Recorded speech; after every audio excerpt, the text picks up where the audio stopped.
You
can measure the size of an elephant. You can clock the speed of a cheetah, but you can't quantify the heart of a kings, queens, and in-betweens. Welcome to Dr. Boxing Talk. Stream starts now. The champ is here! The champ is here! The champ is here! The champ is here! The champ is here! The champ is here! The champ is here! The champ is here! If I tell you I'm good, probably you will say I'm boasting. If I tell you I'm no good, you know one line.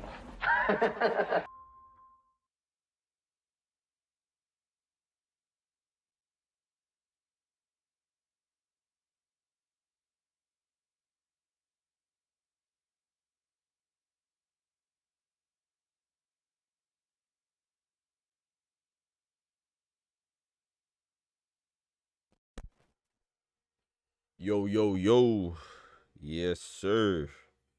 Give me a second. We in the building, man. Kings and queens, amigos, mi amigas, ladies and lads, brethren and sistren. Y'all know what time it is. A doctor's in the house, man. What's good, what's good, what's good? Yes, sir. Yes, ma'am. And everything in between. Everything in between, man. We got some things to talk about today, man.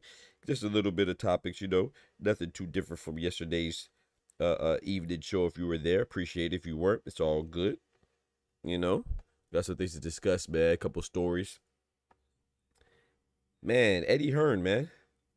What's up with Eddie Hearn, man? Eddie Hearn saying that he still got Shakur locked in, man.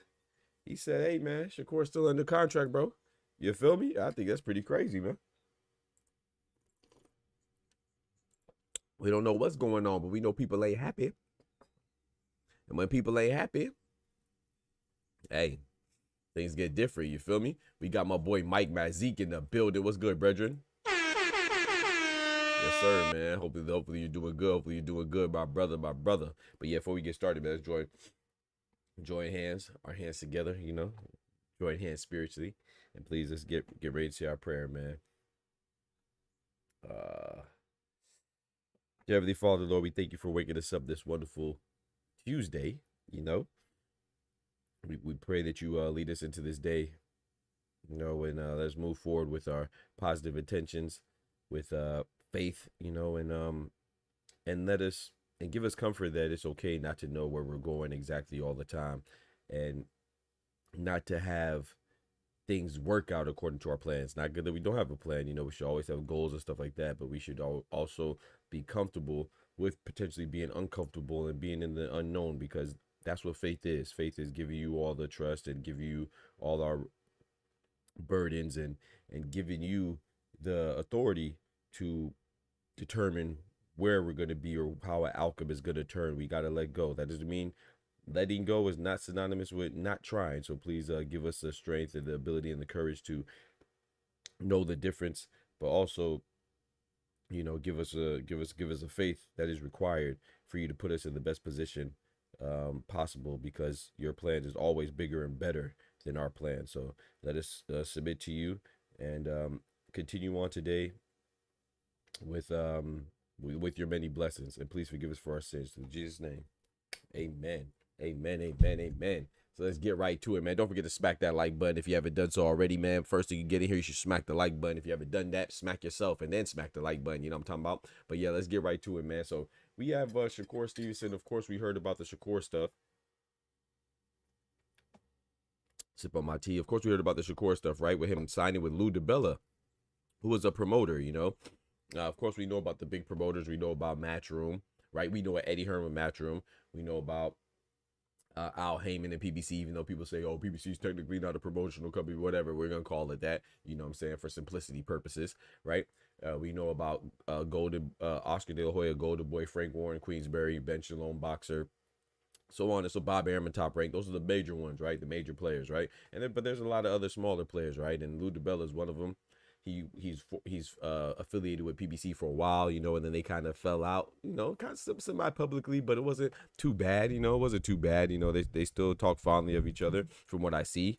They just don't work together, and that's okay, right? You know, it really got, I guess it really separated when it came to Deontay Wilder, who we're also going to talk about conveniently. But yeah, so now Shakur Stevenson, who was signed with Eddie Hearn and Matchroom, he left Eddie Hearn apparently because he was disgruntled, unhappy, and displeased with the deal that he was getting for Zepeda, or where it was going. So him Shakur, under the advisory and consultation of his manager Jay Prince, they went with Lou DiBella for the Zepeda fight, and that's real shocking, right? It's like, dang, this is probably the second biggest fight for Shakur, right? It'll be William Zepeda, you know, because not only is that Golden Boy Matchroom, but Zepeda is also the contender, right? The number one contender. He was a mandatory. I mean, he was a undisputed number one contender, and now, you know, he's an interim champion for the WBC. But also, in addition to that, you know, of course, you have the racial dynamic that boxing and combat sports in general love to explore and exploit, right? You have the black fighter versus the Hispanic fighter, you know, the American versus the Mexican. So we love that. Well, so it's just very odd to see that Eddie Hearn wouldn't be in the picture, right, to get a piece of that pie. But, you know, with all those rumors, Eddie Hearn has come out and he's kind of squashed it, right? He kind of said, hey, man, not kind of, he said that, hey, you know, Shakur's still with a 2-fight deal with me, because a lot of people were saying, myself included, or we're under the impression that it was a 1-fight deal that was certain, and then the second fight was an option, you know. So he's saying, no, Shakur still signed with me for a 2-fight deal. So I don't know if he's saying, hey, man, you know, by the particulars of the contract, he's with me, or maybe he's saying, no, Shakur didn't leave. It's just that I'm not available to handle this fight. So I'm going to look more into that and stuff like that. But I definitely think it's worth talking about. It's worth noting. And I think it's a little funny situation, man, because, you know, it's always something, man, with boxing, right? It's always something. It's rarely things are just smooth. It's like, okay, you go into this deal, we know it's this deal, and we know this is going to happen. This fight's going to happen with this promoter or this event planning agency with Riyadh Season or whatever, and it just goes like that. Like, there's always something, man. So, you know, it all started with Shakur saying, oh, no, man, F Turkey and all this other stuff, because they try to, they offered me a deal and they reneged, right? They didn't follow through. It was $2 million short, and he called out Turkey Al Sheikh and his Towel Boys, and apparently it wasn't just that. It was some other misunderstanding that on the surface, you know, it looks like it had something to do with Eddie Hearn, which is why he left Eddie Hearn right now, right? But now it's coming out, Eddie Hearn telling his side of the story, and to be fair, we didn't really hear Shakur's side of the story. We just heard that Shakur signed with Lou DiBella, and the source was the source that's being cited is Dan Rafael. He's a reputable source, right? So we'll see how it goes, man. I didn't really hear Shakur's side. I didn't hear Jay Prince's side. It's just that we're going with Lou DiBella, and that was it. So now Eddie Hearn is coming out, who was oddly quiet. Eddie Hearn was oddly quiet when it came to the whole misunderstanding between Shakur and Turkey Al-Sheikh in the first place. You know what I'm saying? So I don't know if he had a gag order out on him, but quiet and Eddie, those two things don't go in the same sentence, you know? So, and that's why he's so good. That's why I think he's such a good promoter, because he is outgoing, and he is loquacious, and he is expressive. So it was very odd for him to be quiet up until this point. But yeah, I'm gonna look into it more and find out more information. I'm gonna keep y'all updated as I find out. But according to Eddie Hearn, man, he said, "Hey, no, I still got Shakur for 2 fights, man. Shakur's still locked in with me, so we gonna see how it goes, man. We got my boy Tech Dumb Dad in the building. Yes, sir, big member in the building, man. So we're going to see how it goes, man. We're going to see how it goes. I'm interested in to see how everything plays out, but I'm not that interested to be like, oh yeah, man, I'm worried about this going down. I mean, I don't care. You know, as long as the fight happens, I don't really give a damn who signed to who. You know, that's just me. I don't care who signed to who or who signed to you. They signed to you or signed to him or signed to her or signed to them. It don't matter to me as long as they fighting. That's good for me. You know what I'm saying? But speaking of, you know, Lou DiBella, and let's move on to Deontay Wilder, man. Deontay Wilder was caught with what's his name? TMZ. You know, the news media platform that always tries to break news, right? Even when it's kind of disrespectful in nature, and, you know, it goes against the wishes of, you know, maybe mourning and grieving families. You know, they're one of those agencies that they prioritize being first as a prioritizing being correct, you know, and that's not always good. You know, you want to have some integrity, you want to have some respect, and you want to have some dignity too, you know, and courtesy, you know, treat people how you would like to be treated. You know, I just never forget that they announced the late great Kobe Bryant's death before the family was even officially notified. Like the wife and the kids didn't even know that they lost their father and their daughter because you want to put out a story first. Like, come on, I get it, you know, I get it, but like, I don't know, there's just a proper way to do things in my opinion. You know what I'm saying? I thought that was very whack, you know, and they do stuff like that habitually too. He said punkarazzi. Yeah, they do stuff like that habitually too. But, you know, hey, they're a bigger platform than me, so maybe they doing something right and I'm doing something wrong, obviously, you know what I'm talking about. But anyway, Deontay Wilder was speaking with TMZ yesterday or the day before. I can't remember when I saw it actually, and they were asking about his upcoming fight against Tyrell Herndon. You know, and then they also got into Big Baby Miller, because, you know, Big Baby Miller, Jarrell Big Baby Miller, who's you know, who was known to be on them PEDs. We do not let people who are on the juice discuss real athletes. That's all. Wilder was asked about Jarrell Big Baby Miller. You know, people have been calling out Wilder, man. Not just Jarrell Big Baby Miller, but also another New York native, and Shannon the Cannon Briggs. Shannon the Cannon Briggs is 53 years old. He has a fight coming up on the card with Oliver McCall, who's 59 years old or just turned 60, which is crazy. You know what I'm saying? You coming back to the fight game, and you in your 50s and your 60s, that's wild. Damn. And that's dope, you know? That's cool if you could handle yourself properly, but if you can't, man, you know, your health could be, your welfare could be in danger and could be seriously compromised, man. So I wish those gentlemen the best. I don't really like to see it, but I'll check it out, you know. But anyway, Jarrell Big Baby Miller, who has a fight with Fabio Worley, you know, he was always talking about fighting Deontay Wilder. And Deontay Wilder seems to has caught wind of it this time, and he's entertained it. He said, hey, man, he said, Big Baby, he said, I hope Big Baby Miller has set aside some money for his burial. Because he said, hey, he gonna send him to the grave, you know what I'm saying? So hopefully he has his stuff in order, take care of his funeral expenses and all that, because if he fights Deontay Wilder, he's gonna send him to the grave. I like that talk, you know. Of course, I'm not advocating for killing anybody, but this is a sport. It's a brutal sport. That's how you talk, you know. So I get it. I like it, you know. It makes me feel like Deontay Wilder is back, but the reality is that Deontay Wilder is about to fight Tyrell Herndon. The reality is Deontay Wilder just got mollywopped by Zhilei Zhang. The reality is Joseph Parker made Deontay Wilder look like a shell of himself, like he didn't even want to fight. The reality is that Deontay Wilder, in his last 5 fights, he's 1-4, you know, so that's the reality, man. And the reality is, I think Jarrell Big Baby Miller at this point, this iteration of their careers, I think Jarrell Big Baby Miller beats Deontay Wilder. And that don't even sound right coming out my mouth, because I think Deontay Wilder would obliterate him, you know, and under normal circumstances in their primes. But they are far far, far long and removed from their primes, you know, particularly Deontay Wilder. I think Deontay Wilder, you know, I think it's just time to hang him up, man. Like I said, and I don't say that from a place of malice or a place of hate. I'm just saying from a place of concern and the fact that I'm a big proponent for fighters just hanging it up when you're not the same. You know what I'm saying? It's like, even with Manny Pacquiao, I don't want to see Manny Pacquiao. Manny Pacquiao is one of my favorite fighters of all time. I don't want to see him fight again. You know, he was over there struggling with a guy that's not even a boxer, an AMPO, in an exhibition. I don't want to see you fight. Shout out to Nonito Donaire, you know, the Filipino Flash. I like him a lot too. I don't want to see him fight anymore, man.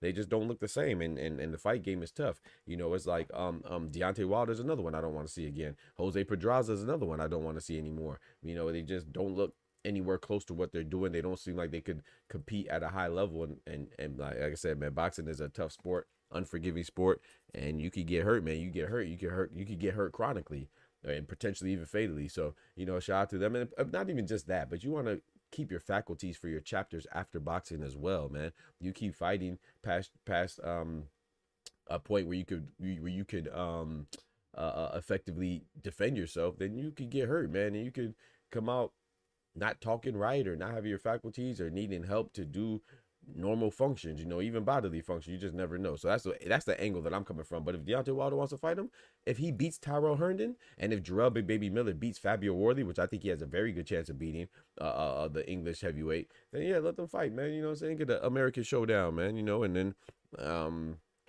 it is what it is. But I just think if Deontay Wilder beats Tyrell Herndon, I highly doubt that he'll fight Jarrell Big Baby Miller, man, because I feel like at the end of the day, especially when you have a trainer who seems like a greedy piece of shit like Malik Scott, at the end of the day, it seems like they're looking for Deontay Wilder to just win one fight against anybody and then throw him in there with AJ, you know, just so we could finally see the fight that we want to see over a decade ago, which I think is trash too. You know what I'm saying? I think any fight, I feel like anybody calling out Deontay Wilder at this point of his career, I think you're trash. Know your fucking place, trash. I think if you weren't calling him out at a minimum of 5 years ago, you ain't really about that life, man. You just try to take advantage of a guy who's not even the same anymore. And I think it's weak. Really, if you weren't calling him out 10 years ago, if you calling him out now, you trash. I ain't gonna lie to you. Shout out to my guy Ty Morissette in the building. What's good, brethren? He said Wilder need to go sit down and chill. I agree, bro. I agree. He said Wilder calling out anyone out at this point is too much. Yeah, he needs to get a big KO win before he call anyone out. And if you calling Wilder out, you looking like you looking to kick a man while he's down at this point. My thoughts exactly, Tech Up Dad. Exactly, bro. It's like, yeah, you just want to, you know, you just try to build your resume up. You know, it's kind of like I said, it's the same thing with Jose Pedraza. Like, I like Keyshawn Davis, but it's so funny that people give him so much credit for beating Jose Pedraza, and I'm not coming from a place of hate. Like I said, I like the WBO champ, man. He's a beast. I think he's one of the top fighters, especially at 135. Obviously, he's one of 4 champions, right? Him, Gervonta Tank Davis, Shakur Stevenson, and Vasily Lomachenko, who's missing in action, right? Well, he's missing an injury. But Keyshawn Davis, you know, he's good, but I still don't think Keyshawn Davis has a signature win. I mean, obviously, the win that he beat to obtain the belt when he beat Denise Berinchyk, that's good because he was an undefeated Ukrainian, you know. But I can't help but when I watched that fight, this, you know, and I know I was talking about weight bullies and stuff like that. I'm not saying he was a weight bully. I'm definitely not saying that. But I can't help but notice that Denise Berinchyk looked very, very small, you know. Denise Berinchyk, like, he probably was supposed to be a 130 pounder, you know. And it's crazy because, excuse me, we saw that when he fought Emmanuel Navarrete, and I was like, man, you know, I was impressed, but I did mention this as well. I was like, man, Emmanuel Navarrete, he just doesn't seem like he could fight or function when he's not the bigger guy, because Denise Berinchyk was bigger than, or about the same size as Emmanuel Navarrete, right? And Emmanuel Navarrete was moving up from 130 to go for a 135 belt. They fought for the vacant WBO belt at 135. And so Denise Berinchyk won. Fast forward to Keyshawn Davis. Man, Keyshawn Davis is like, he was a whole other weight class compared to Denise Berinchyk, but that was still a good win because the guy's undefeated and he beat Emmanuel Navarrete, you know, so you can't knock that. However, outside of that, which is a great win because that's his title fight, I still think that Keyshawn Davis needs I'm not going to say needs, I mean, he's doing what he's supposed to do, but I'm still looking for that signature win. I'm not saying he has to rush it right now, but in my opinion, I wasn't impressed by Jose Pedraza. I mean, Jose Pedraza already got stopped before that. You know, Tank was the first person to beat Jose Pedraza when Jose Pedraza was an undefeated champion. You see what I'm saying? That was when I was impressed. And I'm saying you have to be the first person to beat somebody, but somewhere after that, Jose Pedraza kind of, you know what I'm saying, he was on a mean decline. Like his last 5 fights, he's 0-4-1, meaning he won 0 fights, lost 4, and had 1 draw. I mean, come on, man. I mean, even Ernesto Mercado, like people were acting like he did something great when he beat Jose Pedraza. No, bro, that was like Jose Pedraza's 2nd loss in the road, consecutive knockouts. Like, well, actually, it might have been 3rd. I'm not sure. I have to go look, but so I just think at this time you're just beating up on a guy who's barely demonstrated that he could defend himself effectively. So, you know, I don't know, man. That's just my personal opinion, man. I think when these fighters get past a certain point, man, they should be advised not to fight anymore. I think Jose Pedraza is one of them. I think Deontay Wilder is another one of them. But if he does good against this guy that's relatively unknown, Tyrell Herndon, if he does well, and he wants to fight Jarrell Big Baby Miller, if Jarrell Big Baby Miller beats Fabio Worthy, or maybe he can fight him even if he loses, you know what I'm saying? Regardless, I don't know. But I'm just not too excited about it, man. But I will be rooting for Deontay Wilder, though. Believe that. I'll be rooting for the Bronze Bomber to drop one more bomb on him. Yes, sir. Yes, sir, man. My guy teched up dad says, I wish Wilder would just retire. He has nothing left to prove. Right. He has nothing left to prove, man.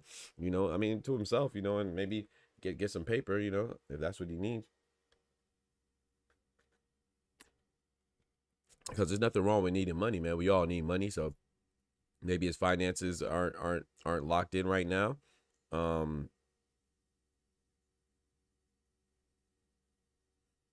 You know, maybe he has another paper to write right now, or I mean, a paper to write. I was reading the message, my bad.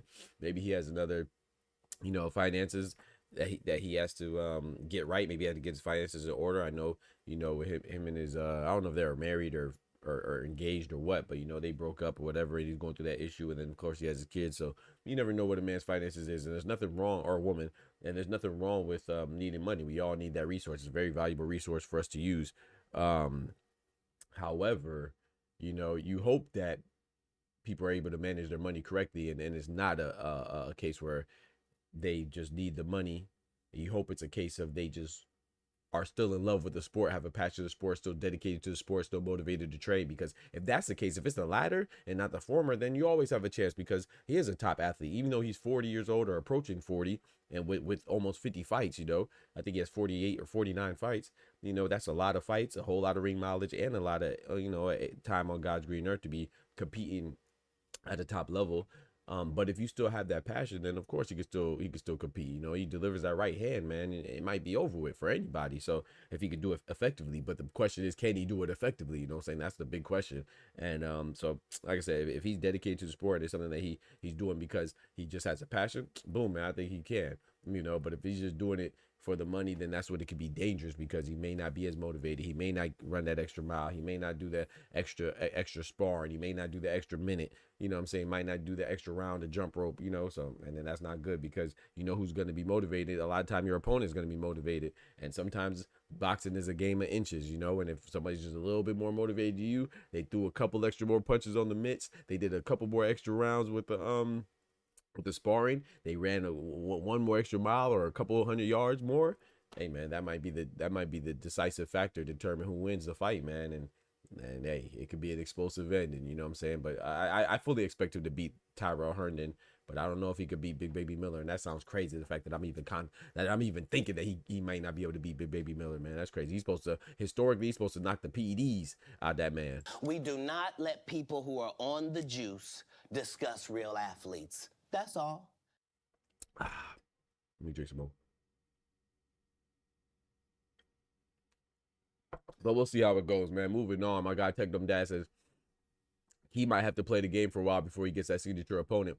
The more he wins, it looks good doing it, the more quacking we will hear from the top. Yeah, that's what I'm saying. I'm not saying that he needs it right now. I'm just saying, like, I think a lot of people, in my opinion now, he's a champion, so he's proven, right? He's young, proven. He's doing what he's supposed to do. But I'm not saying that that Keyshawn is missing anything. That's not the point I'm saying. Or like he's lacking anything. My point is saying that, in my opinion, I just don't see that big signature win yet for Keyshawn. I think it's gonna come. You know, I'm not saying that, oh, he's being mismanaged or he's being sheltered or nothing like that. No, I'm just saying that for me, he's been winning impressively, but he hasn't had an opponent that I was like, oh man, I'm impressed with that win. Of course he looked great against Gustavo Lemos, but Gustavo Lemos didn't look great, right? He didn't look good against he didn't look great going into that fight, and then he had a close fight with Richardson Hitchens. I thought he clearly lost, but it was a close fight. You know what I'm saying? You can have a close fight and a clear winner. So he beat Gustavo Lemos, he beat Jose Pedraza, he beat Miguel Madueno. That was a good win. I thought that he showed a lot of grit, because we know that Miguel Madueno is a very physical, tough, rough fighter, right? So I give him a lot of credit for that. But that guy's coming off a pro box. Nobody knows Miguel Madueno like that. And then like I said, he beat Pedraza. And who did he just beat again? Who I said? Gustavo Lemos, Jose Pedraza, Miguel Madueno, and Denise Berinchyk. Shout out to him for beating Denise Berinchyk for getting that title. That's a good win, but it just, at the same time, it's like, man, I don't know who I could be like, oh yeah, man, that guy, man, I'm so impressed that Keyshawn Davis beat him, and that's okay. Like I said, he's young, but some people are acting like he's already proven, but I will tell you this. I think his next fight, and a lot of people are shitting on this fight, I think his next fight against Edwin De Los Santos will be impressive, because I think he's moving along progressively. He's just a champion, so he's a champion. He's doing what he's supposed to do. He had his first defense against he's about to have his first defense against Edwin De Los Santos, who's a guy. I know people are complaining about the layoff that Edwin De Los Santos has had, which is it's an understandable complaint. But it's like Edwin De Los Santos, not like he's coming off a long layoff where he got his behind kicked, right? He's coming off of a layoff where he just fought Shakur Stevenson, and the complaint was that it was boring. It's not that, oh, he got beat up and he got trashed and demolished. No, it was just a boring fight, you know what I'm saying? So he took little to no damage, number one. And number two, he also had to lay off because he was injured. You know what I'm saying? So I think there's a difference between a guy having a long layoff, like Errol Spencer coming off getting brutalized. You know what I'm saying? Shout out to Errol Spence. That's my guy. That's another one who I'm worried about fighting again. But anyway, I like to see it. Hopefully he bounces back. That's one of my favorite fighters. But it's like, to me, there's a difference with when you're coming off a long layoff because of injury and you just had a boring fight where no punches were thrown. You know what I'm saying? That Shakur Edwin De Los Santos was one of the worst fights I've ever seen in my life. That fight, freaking what else? Teofimo and Jermaine Ortiz. That was one of the worst fights. And then Richard Riakporhe versus Chris William Smith. That was another fight that was terrible. But like, he didn't sustain that much damage. So I still think Edwin De Los Santos is a live dog. And I respect this win. I think that for me, this would be a pretty good win, And then to the point where he'll eventually get that signature win. I don't think Keyshawn Davis should be rushed. I'm just saying, though, the reality is for me that he doesn't really have an opponent that I was like, oh man, that was it, man. I was super impressed by Keyshawn Davis beating that guy. No, I feel like all of his opponents he has been the overwhelming favorite, right? It would have been a crazy upset if he would have lost to anybody, you know what I'm saying? In my opinion, that he has fought yet. Shout out to my guy Oscar Perez in the building, you know what I'm talking about? My boy hit me with the graffiti on the chat walls, you know what I'm saying? Dropping that bread, that cheese, that butter. These biscuits.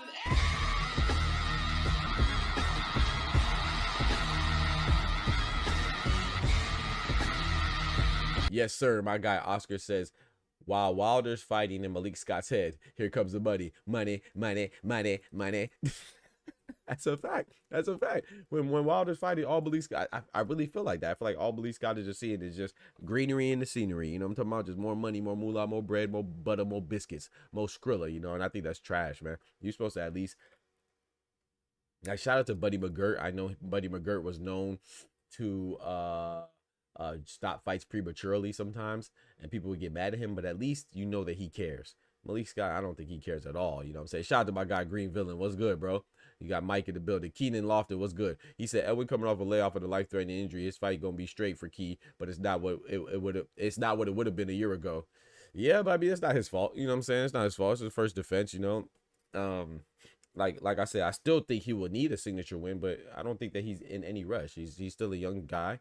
He's a champion, so you want to see better and bigger and better fights. It's, once again, Edwin De Los Santos is not somebody that I'm be super impressed with. However, I think it's a good fight. I don't think it's a bad fight. I think it's a good first defense, That's number one. And number two, I mean, hey, You can't help the fact that the guy was coming off of a injury, right? Because you know what's so crazy about that, man. Let me pull out my GTD chain. You know I rock with Tank. That's my guy, man.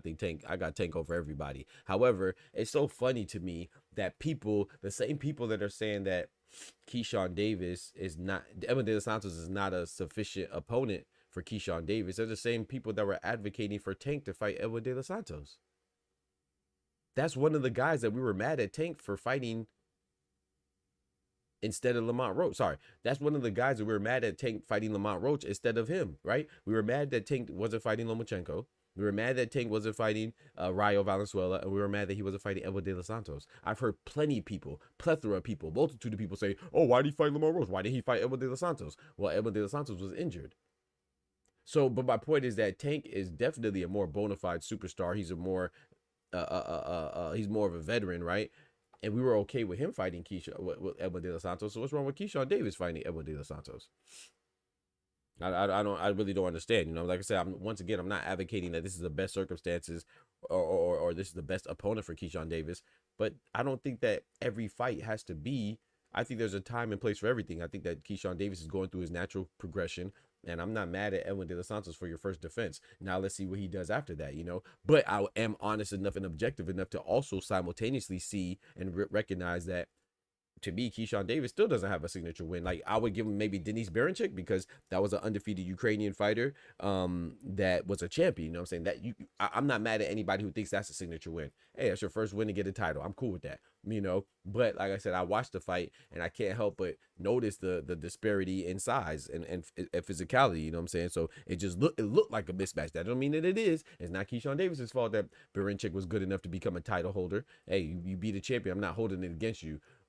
So I'm not saying that to knock him, but the truth, I can't help what I observe. And Keyshawn Davis looked way bigger than him. So yeah, I still, like I said, I don't think Jose Pedraza was a good win at that time. I think he's a good name on paper. He's a good resume builder. But you know, Jose Pedraza, like I said, his last 5 fights, he's 0-4-1, 0 wins, 4 losses, and 1 draw. Even Ernesto Tito Mercado just stopping Jose Pedraza. I'm sorry, I don't get impressed, because the sniper's not the sniper anymore, and that's why I think that he should retire. Just like I think Deontay Wilder, who in his last fights is 1-4. You know, they're just on the decline, so I can't get impressed by them beating them. So I still think he needs a signature win, but that's okay. I still think a lot of fighters need to see. I still think Brian Norman Jr., you know, he had a great win against Santillan. That was a signature win because he was an underdog, right? And the guy was a champion, you know. So to me, that's a bigger statement of a win than anything Keyshawn Davis has so far, you know.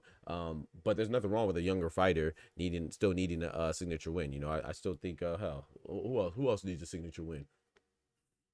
Obviously Xander Zayas, right, being the #1 WBO, he doesn't have a signature win. Who else? I don't even think Zepeda has a signature win. So there's nothing wrong with that, you know what I'm saying? But it is what it is, you know what I'm saying? He's just not a bona fide star to me until he gets a signature win, but he's definitely on his way. Just got to be patient, man. Shout out to Keenan Lofty. He says, too bad Edwin suffered a brain bleed and blood loss during his layoff. Nobody the same after a brain bleed. Yeah, we'll see, man. We'll see. It is what it is, man. He's still fighting, so I don't think it's a bad I don't know, man. You know, I don't think it's a bad like I said, I got to see how he is. Would I have liked to see Edwin De Los Santos get a tune-up first? Yeah, but if Edwin De Los Santos feels like he can fight, it is what it is, man. It's not like he's like it would be different if he had a brain bleed and he had I think he also injured like his shoulder or his arm or something like that too. It would be different if he was like 35 or 36 or something like that. But how old is Edwin De Los Santos? I think he's like, let me see. It'd be different if he was like a veteran, like a older fighter. But he's like, how old is he? He's 25 years old. You know what I'm saying? I'm not saying that has anything to do with the brain bleed, but it's not like he's like suffering these things and he's older too. And he's coming off a 2-year layoff and he's like 35 or 38. He's 25 years old. You know what I'm saying? So we'll see, man. We shall see, man. You know, I'm pretty sure Deontay Wilder had plenty of brain bleeds. You know what I'm talking about? So I'm sure Tim Tszyu had a brain bleed. You know what I'm talking about? You know, hey, sometimes you got to get this work, you know, if that's what you could do, you know, but it does suck. Don't get me wrong. Like I said, I'm not saying it's ideal, but I think people are going a little too hard on how much they are disappointed in Keyshawn Davis fighting Edwin De Los Santos as a first title defense. Yeah, nah, he's not 33. He's 25. I never wanted to take the fight. Edwin's on the same level as Roach in my eyes. And I don't think he's on the level of Roach. You know, you better than me, Mike. I think Roach is on a higher level. I think Roach is yo, shout out to my guy Boys Who Cry. What's good, bro? He said back for university. I finally catch up again. Let's go. Appreciate you, bro. I think that shout out to Tech Up Dad with the GTD chain. I think that what I was gonna say. Yeah, I didn't want him to fight Edwin De Los Santos either. I'm just saying that's what people said, you know. I looked at Lamont Roach as a pivot, right? Because of course we wanted Lomachenko. He tried to get Lomachenko, right? That didn't work out because Lomachenko's injured. He tried to get Rayo. Rayo didn't want the fight at 135. He wanted it at 140, right? Which is okay. I'm not blaming Lomachenko. You hurt, you hurt. I'm not blaming Rayo. Hey, Rayo just came on. He didn't want it at that time. It was a quick turnaround from his hard fight with Isa Pitbull Cruz. He had a hard training camp. And then he didn't want to fight at 135. He wanted at 140. I'm cool with that. I'm not knocking it. Like, I don't really get into, oh, I'm blaming the fighters, whatever it is. You got to do what's best for you as well. You know, and then Edwin De Los Santos was injured. So Lamont Roach was a fourth option, and he was a smaller guy. That's why we were disappointed. But I don't see Edwin De Los Santos as a better or the same caliber of fighters, Lamont Roach. But then again, I respect champions. You know, a lot of people don't. Lamont Roach, I thought that was going to be a good fight. And I think that it would have been better than the De Los Santos fight. I'm just saying that's what people were saying. People were saying that they wanted De Los Santos as opposed to Lamont Roach. I remember distinctly. I can even tell you the people who were saying it on what channel, you know, what particular channel it was as far as content creator goes. They were saying, oh, why not fight Edwin De Los Santos? Why not fight Edwin De Los Santos? It's like, bro, you really think Edwin De Los Santos is a better? Like, to me, when people were saying that, that was just indicative of them just hating on Tank. It's like, you're not going to be happy with anybody. The only person that you'll be happy with Tank fighting is Shakur Stevenson. And that's cool. You know, Canelo's in the same boat, right? The only person that a lot of people will be satisfied with Canelo fighting is David Benavidez, which is cool. But if they don't fight these guys, if they don't tangle with these guys, if these guys aren't their dance partners, it doesn't mean that they can't have a good fight with anybody else. I think, now, I could complain about Edgar Berlanga. I get that one. But even Edgar Berlanga was ranked #1 in the WBA when Canelo fought him. Right? So it's like he fought an undefeated young bull that was ranked #1. So how can you be, you can be bad at it, but you can't be super, super bad. Like, you know what I'm saying? It is what it is. And then Jaime Munguia, I thought Jaime Munguia was a good fight, in my personal opinion. First, give me a second.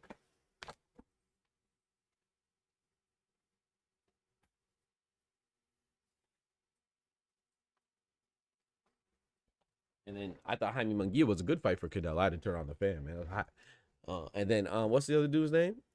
What's my dude's name? What were you just talking about? Gervonta Tank Davis, right? I thought Lamont Roach, I wasn't the best because on the optics, with him being a smaller fighter, is gonna look bad. But if you look at Lamont Roach's record and his resume, he's been above 130 just as much as Tank has.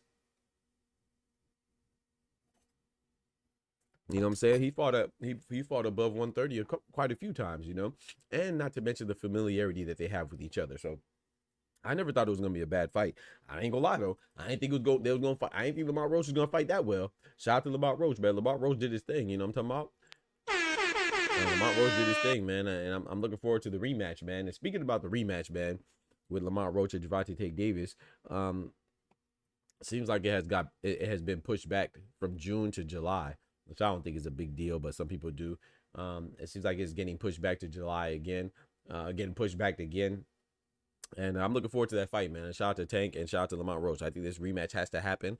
I don't want it to get pushed. I don't want to get pushed in the side. I don't want them to have a fight in the interim or in between. I want them to go at it right away because I don't want this fight to get swept under the rug because I like Gervonta Tank Davis, but I like fighters because they fight. You know what I'm saying? I think this is a blemish on his record that he needs to rectify. You know, even if it comes with him potentially losing again, you know, or sorry, not again, but potentially losing. You got to get this back, man. It's a draw. Go fight it back, you know, and that's what he's doing. So this is why I like Tank, you know. You can't leave this empty, and I don't want, you know, Lamont Roach to go fight somebody else or Tank to go fight somebody else, and then they try to double back because then things get, you know how things just get lost in the sauce and they might not ever revisit it. So shout out to them for having the rematch immediately, and we got to get some straightened into this issue because, man, shout out to Lamont Roach. He fought a great fight. You know, he fought a great fight, shocked a lot of people, and he was robbed. You know, I'm not saying he was robbed of the outcome, the result, because I scored it. I had Tank winning, and if I would have scored that a knockdown, because I actually had Tank winning that round, that the knockdown didn't get called. So if you would have scored that knockdown, and I would have scored it for him, I would have scored it a 9-9 draw. So the end result would have been a draw, which is what it was. You know what I'm saying? So I don't think the result was that bad, me personally. But at the same time, he was definitely robbed of that point deduction. Anytime you take a knee, the appropriate thing that's supposed to happen is that you get the points deducted as a knockdown. So the referee messed up, though. People blaming Tank for a missed call by the referee. Like, officials officiate and fighters fight and judges judge. You can't blame a fighter for a bad scorecard. It's the judges. You know, the fighters don't rob each other. It's the judges that rob people. You can't blame the fighter for official missing a call. You know, we don't blame LeBron James for getting away with the foul. We don't blame Steph Curry for getting away with the travel. It's the referees. You know what I'm saying? So the official definitely messed up for Lamont Roach. He definitely supposed to deduct a point. And hell, you could argue that he could have gave at least a warning when Tank interacted with his corner during the fight, or maybe even at the worst case scenario, he could have disqualified him. I'm glad he didn't, but those are things that could have happened. And it just seems like the referee, man, who's normally a good ref, Steve Willis, he just dropped the ball right there, man. He had 2 significant blunders that could have potentially cost Lamont Roach the fight, But at the same time, the reason why I don't say it was a robbery as a result is because people don't know how people are going to react to a knockdown. If that was called a knockdown, you never know. Tank might have knocked him out. You see what I'm saying? Or contrarily, if that was called a knockdown, Tank might have got overly aggressive, came out and overreached, you know what I'm saying, trying to do too much and compensate for the knockdown and got knocked out himself. You never know. So I it's just funny to me how people just act like everything's gonna remain even and nothing changes, bro. I don't know if you watched the Butterfly Effect. That's or you don't even have to watch the movie, but you know what the Butterfly Effect is, right? If you change one thing, it's going to change up a lot of stuff. You know what I'm saying? It's not like, oh, you're just going to go back and change this in history and everything's going to be the same. Everything. No, bro, you change this one little instance, then that's going to have a trickle down effect. It's going to change this, change that. So if you would have called that a knockdown, there's no telling how Tank would have reacted. You know what I'm saying? Maybe he would have knocked Lamont Roach out. Or, like I said, maybe he would have got overly aggressive and overcommitted to some shots and he would have got knocked out himself. You never know. So it's funny how definitively people speak in regards to the things that they don't know. It's okay not to know everything, but it is what it is, man.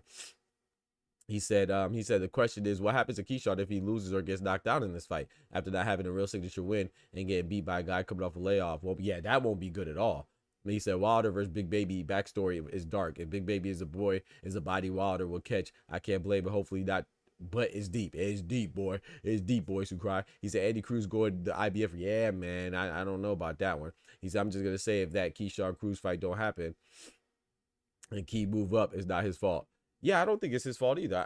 I'm going to be honest, Keenan, I'm not really too enamored with the Keyshawn Davis and Andy Cruz fight in the first place. I've never been. Like, I think Andy Cruz has to earn it professionally. Like, it's just, like, to me, people are very selective, when it comes to their criticism, when it comes to their expectations, when it comes to how they anticipate things, right? You think Keyshawn Davis is the only person to lose to somebody that's in or around their division in the amateurs? So why are we so crazy about that fight? Like, Andy Cruz has to look good. I like Andy Cruz. I think he is a good fighter. I like Bozy Ennis more, as a trainer. But I like Andy Cruz too, but I'm not like clamoring for this fight. Why? Andy Cruz hasn't. To me, he's not in title contention yet. I mean, well, he's highly ranked now, but he's not at a place where I feel like that fight is even justified right now, besides the amateur background. It's like, bro, Boots lost. Now, granted, they're not in the same weight class, but I've heard Gary Anton Russell flirt with being able to go up to 147. I don't hear people saying, oh, Boots has to go fight Gary Anton Russell because Gary Anton Russell beat him more times than amateur. I don't hear people talking about, oh, Beterbiev has to get it back with Usyk because Usyk beat him more times than the amateurs. It's like, bro, who cares? The amateurs are the amateurs. Sparring. Professional is professional. You know what I'm saying? Now, if Keyshawn Davis and Andy Cruz are in a position where they can fight each other, then boom, let's get it. And then we will revisit the history that they have to build up the fight, to build the intrigue of the fight, to build the anticipation of the fight. And then we'll talk about, the amateur history that they have. Same with Ryan Garcia and Devin Haney. We'll talk about it when it's appropriate, right? When we talk about it when they're about to fight. But I don't think that your amateur experience with somebody is enough to justify a professional fight. Like, what are we talking about, man? Keyshawn Davis is way ahead of Andy Cruz as it stands right now, as far as their career progression. Will it be a good fight? Yeah. I got Keyshawn Davis winning, but I can see why a lot of people would pick Andy Cruz to win, But we'll see. I don't think that Keyshawn Davis is. I've been seeing people say, oh, Keyshawn Davis is scared of Andy Cruz. Oh, he has to get it back. It's like, No, not right now. I mean, I don't think that now if Andy Cruz becomes an IBF title holder, then let's get it. You know what I'm saying? Now it's a unification. Or if Andy Cruz becomes number 1 or 2 or 3 in the WBO, he might be. What is his ranking in the WBO right now? Because I know he's high in the WBA. I know he's high in the IBF. I don't know where he's at in the WBO. I don't think he's top 5 in the WBO. I could be wrong though. Yeah, he's not top. He's not even ranked in the WBO. No, he's number 10. So he's number 10 in the WBO. So yeah, it's like, bro, I'm not worried about that for him. But he is number 1 in the WBC. Number 1 in the WBC. He's number 3 in the WBA, and he's number 3 in the IBF. So yeah, so like it makes more sense for him to get a WBC shot, WBA shot, or the IBF shot according to the rankings. Some people don't care about the rankings, and I don't blame you, because the rankings sometimes are political. A lot of times are political. More often than not are political. But you know, I'm not mad at anybody who wants to see the fight. But to say that Keyshawn Davis is ducking, I think that's just ridiculous. We got Ryan Frazier in the building. What's good, brethren? My guy. My guy, man. Sometimes, bro, I have my hair for so long, I still be feeling like something crawling on me. And sometimes it be tickling me. He goes, Ryan Rozicki replacement is about the biggest duck. That's crazy. Shout out to my guy Ryan, man. I know he mad about Ryan Rozicki. Yep. He said, just like the WBA randomly decided to put some. Exactly. Exactly.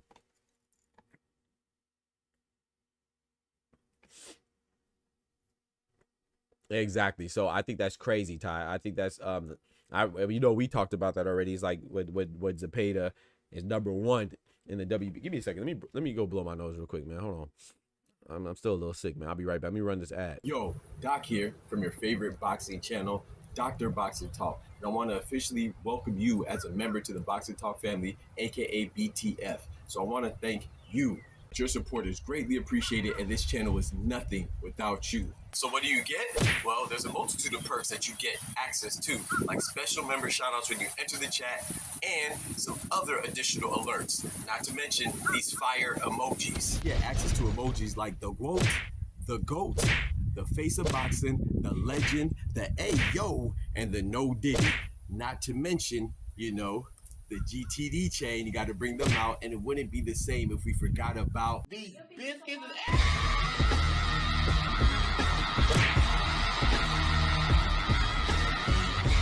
And so many more. Not to mention, if you subscribe to some of the highest tier levels, you get to do things like pick the topic of discussion, and you get to have your very own emote. Yes, your ugly mug will be featured on the channel by yours truly. It's just another way for me to give back to my most loyal supporters. And of course, there's even more additional perks than that. But most importantly, you'll get the satisfaction of knowing you're a key, essential, imperative part to keep us going and growing. You know, we get the hustle off the muscle. So it's important that we rock together, you know? And remember, God is good all the time, and God is good. And you know that we prioritize facts over feelings, so that's why you rock with us. So big salute from Dr. Boxing Talk, and yeah, can't wait to see you in the next stream. Thank you for the support. If I tell you I'm good, probably you will say I'm boasting. But if I tell you I'm no good, you know one line.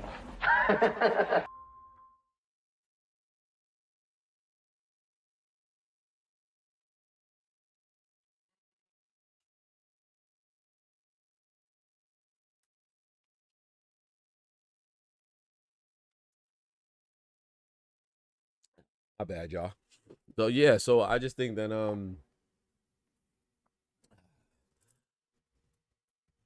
yeah, man, the WBA putting Zepeda at number 1 is crazy, bro. While he's an interim champion in WBC, it's just wild, man. To me, it's wild, man.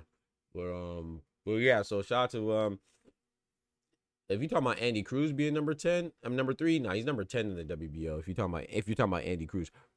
I don't know if you're talking about Andy Cruz, but Andy Cruz is number 10 in the WBO right now. Who's higher in the pound for pound boots or Benavidez? I don't know, Raw Dog. You figure it out, bro. I ain't got time for you today. I ain't gonna lie. you go ahead and you figure that out yourself, bro. He said, the WBC is nasty. WBC rankings at 147 is nothing but political moves. Yeah, that's the thing, man.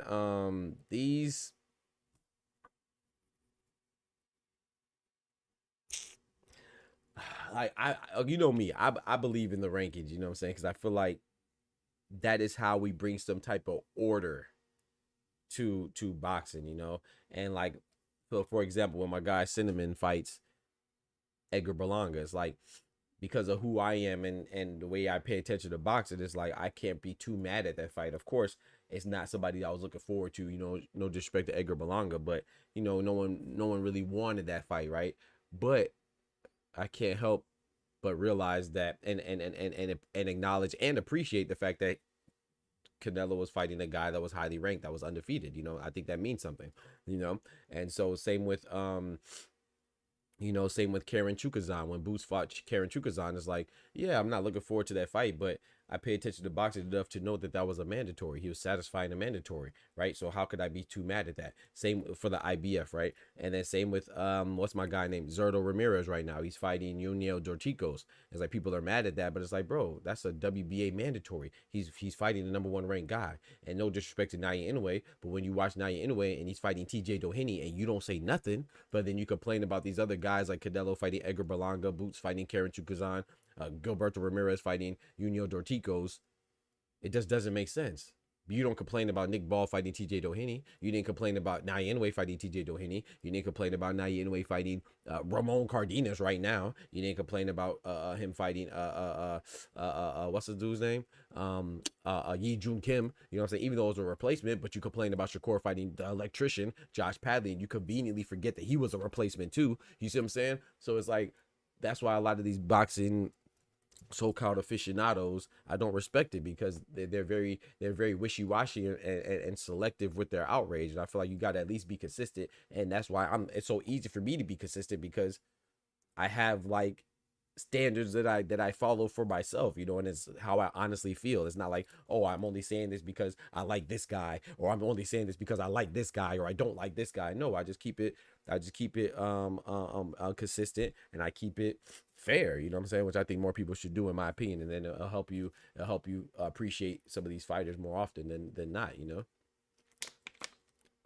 He said, yo, we got Puro in the building. What's good, bro? He said, Boots, he said, in my opinion, Boots, until Benavidez defends his email title, as far as Benavidez, to me, is only a 2-time world champion. Boots unified with Lydia.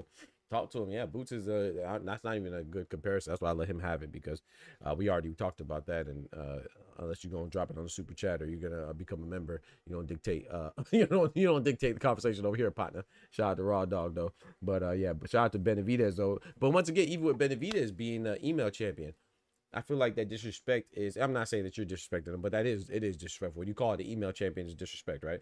So it's like when we say these fighters are email champions, or they're elevated champions, or they're fake champions, or they're whatever. It's like, bro, these fighters are put in that position. They're not. You think David Benavidez idealistically in his head dreamed of receiving the belt via email, or is it receiving the belt outside the ring? No, he dreamed of beating somebody up and then getting the formality and the ceremonial belt delivered to you in the ring, right? That's what they want. They don't want to get the belt in this situation, you know? So like, even when Brian Norman Jr. beat Santillan for an interim belt and he got elevated, it's like, yeah, we say, oh, they're email champions. Well, that's how boxing works, because Terrence Bud Crawford was undisputed, and everybody that was there after he left were elevated subsequently. You know what I'm saying? So it's not like they just elevated anybody. I didn't receive the email. You didn't receive the email. The person down the street didn't receive the email. You know who got the email in every single situation? The common denominator is that everybody that received the email were ranked #1, or they were interim champions, or they were regular champions in that division, in that sanctioning body. So you have to be in the appropriate position to receive that email. That's the point that I'm making. It's like getting a promotion at your job. Everybody in theory doesn't get the promotion because you're pretty, or because, well, you might get a promotion because you're pretty. You know how that goes. But you know what I'm saying? You don't get it because you're pretty or you're handsome. You don't get it because the way your hairstyle is. You don't get it because you just happen to trip and fall into it. You get it because you are in the position to be elevated, or whatever it is. So we got to put some respect on these champions as well. So, oh, whoops, I didn't mean to unclick that. So, in order to, and like I said, I'm not talking to you specifically, Keenan Lofton. I'm just speaking in general. You know what I'm saying? You got me, yeah, my thoughts rolling. But it's like, so I feel like, in my opinion, when people say like that they emphasize the email or they emphasize the interim or they emphasize the regular. It's like these guys don't want to be that. You know, Daniel Dubois, when he beat Philip Hrgovic, that was a title fight. It was a retroactive title fight, but it was the title fight nonetheless, right? Because 2 weeks after that, the IBF stripped Alexander Usyk and they elevated Daniel Dubois to full champion. That means that if Philip Hrgovic would have beat Daniel Dubois, then Philip Hrgovic would have been elevated, right? It's not like, oh, they just gave it to somebody randomly that was a heavyweight. They didn't give it to Fabio Wardley. They didn't give it to Moses Atama. They didn't give it to Johnny Fisher. They didn't give it to Anthony Joshua. They didn't give it to Deontay Wilder. They gave it to specifically the winner of Philip Hrgovic and Daniel Dubois. And it happened to be Daniel Dubois, you know what I'm saying? So, but yeah, I'm not saying that's how you feel. I'm just speaking in general, you know, but a lot of people, I think we forget that, you know, and I think that it's important to make that distinction and make that obvious that these fighters that get elevated, whether you like them or not, whether it's Brian Norman being elevated or Boots being elevated or Benavidez being elevated or I don't know who else was recently or freaking Junto Nakatani elevated. It don't matter whether you like them or not. It shouldn't matter for us telling the truth of how it is. You know what I'm saying? It's so funny because the people that like Benavidez, all of a sudden, oh, they're okay with it. Oh, he deserves it. But then there's somebody else that they don't like gets elevated, like a Boots or like a Norman or like a Barrios or like a Stanionis. All of a sudden, they're email champions. You see what I'm saying? Like I said, I'm not talking to Keenan specifically, but I'm just speaking in general. So yeah, I think it's crazy, man. But yeah, man, moving on, man. I also want to talk about, speaking of Boots, man, I was watching this interview with Steven Brenman. Respect to the boxers are given for me. Respect for paper towels, not so much. I feel you, but at the same time too, I know that we always think that belts don't mean much.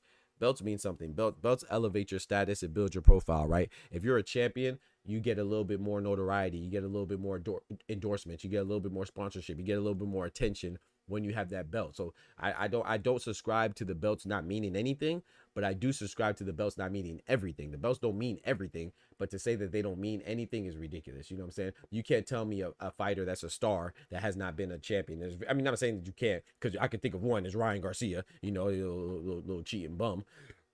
But outside of Ryan Garcia, we do not let people who are on the juice discuss real athletes. That's all. Outside of him, you know, the belts are an intricate and important and essential part to build a fighter's profile. Keyshawn Davis, he became bigger once he was a belt holder. Stanionis became bigger, even though he still wasn't that big, but he was much bigger than Karen. You know why? Because Stanionis is a belt holder. He's much bigger than, I don't know, Derek Cuevas, because he's a belt holder. You know what I'm saying? Mario Barrios, he might be fighting Pacquiao. Why is he fighting Pacquiao? Why do you think Pacquiao's coming back trying to fight Mario Barrios? Because he's a champion. You see what I'm saying? So we could say that belts don't mean anything, but it definitely means something. It definitely puts you in a position to get more lucrative deals, gives you more leverage in negotiation. The belts definitely, absolutely, without a doubt, mean something. Do they mean everything? No, they don't mean everything, but the majority of the fighters that are considered good, they're belt holders or former belt holders. That is what it is. There's a few exceptions, like I said, but not too many, you know what I'm saying? So belts definitely mean something. Do they mean everything? No. I mean, sometimes you get placed in a position where you could go down a path of least resistance and become a belt holder, but belt holders definitely mean something, man.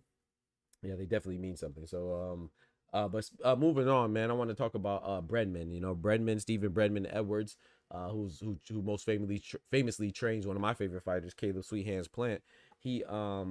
He said exactly what I stated in regards to Ryan Garcia and Jerome Boots Ennis, man. He said, I don't even know why people are talking about them. You know, it was a interview that I saw yesterday on YSM Sports Media. Shout out to them. And he was just like, yeah, he said, why are we talking about Boots and Ryan Garcia? He said, first of all, I don't think the fight will happen.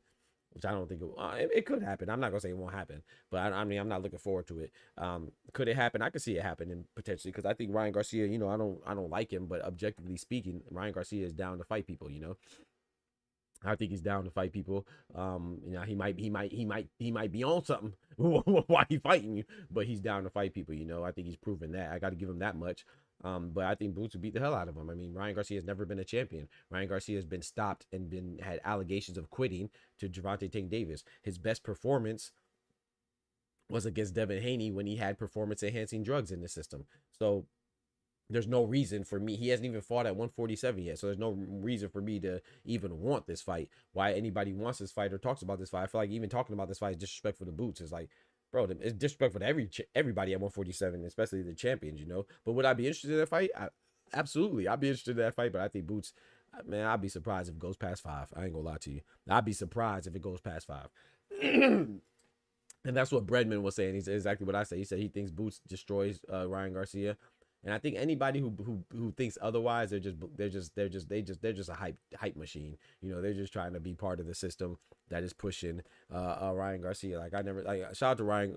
No shout out to Ryan Garcia. Like I said, the best thing about Ryan Garcia, his best attribute to me, is the fact that he's willing to fight people. He's proved that, right? He fought Tank, then he fought Devin Haney.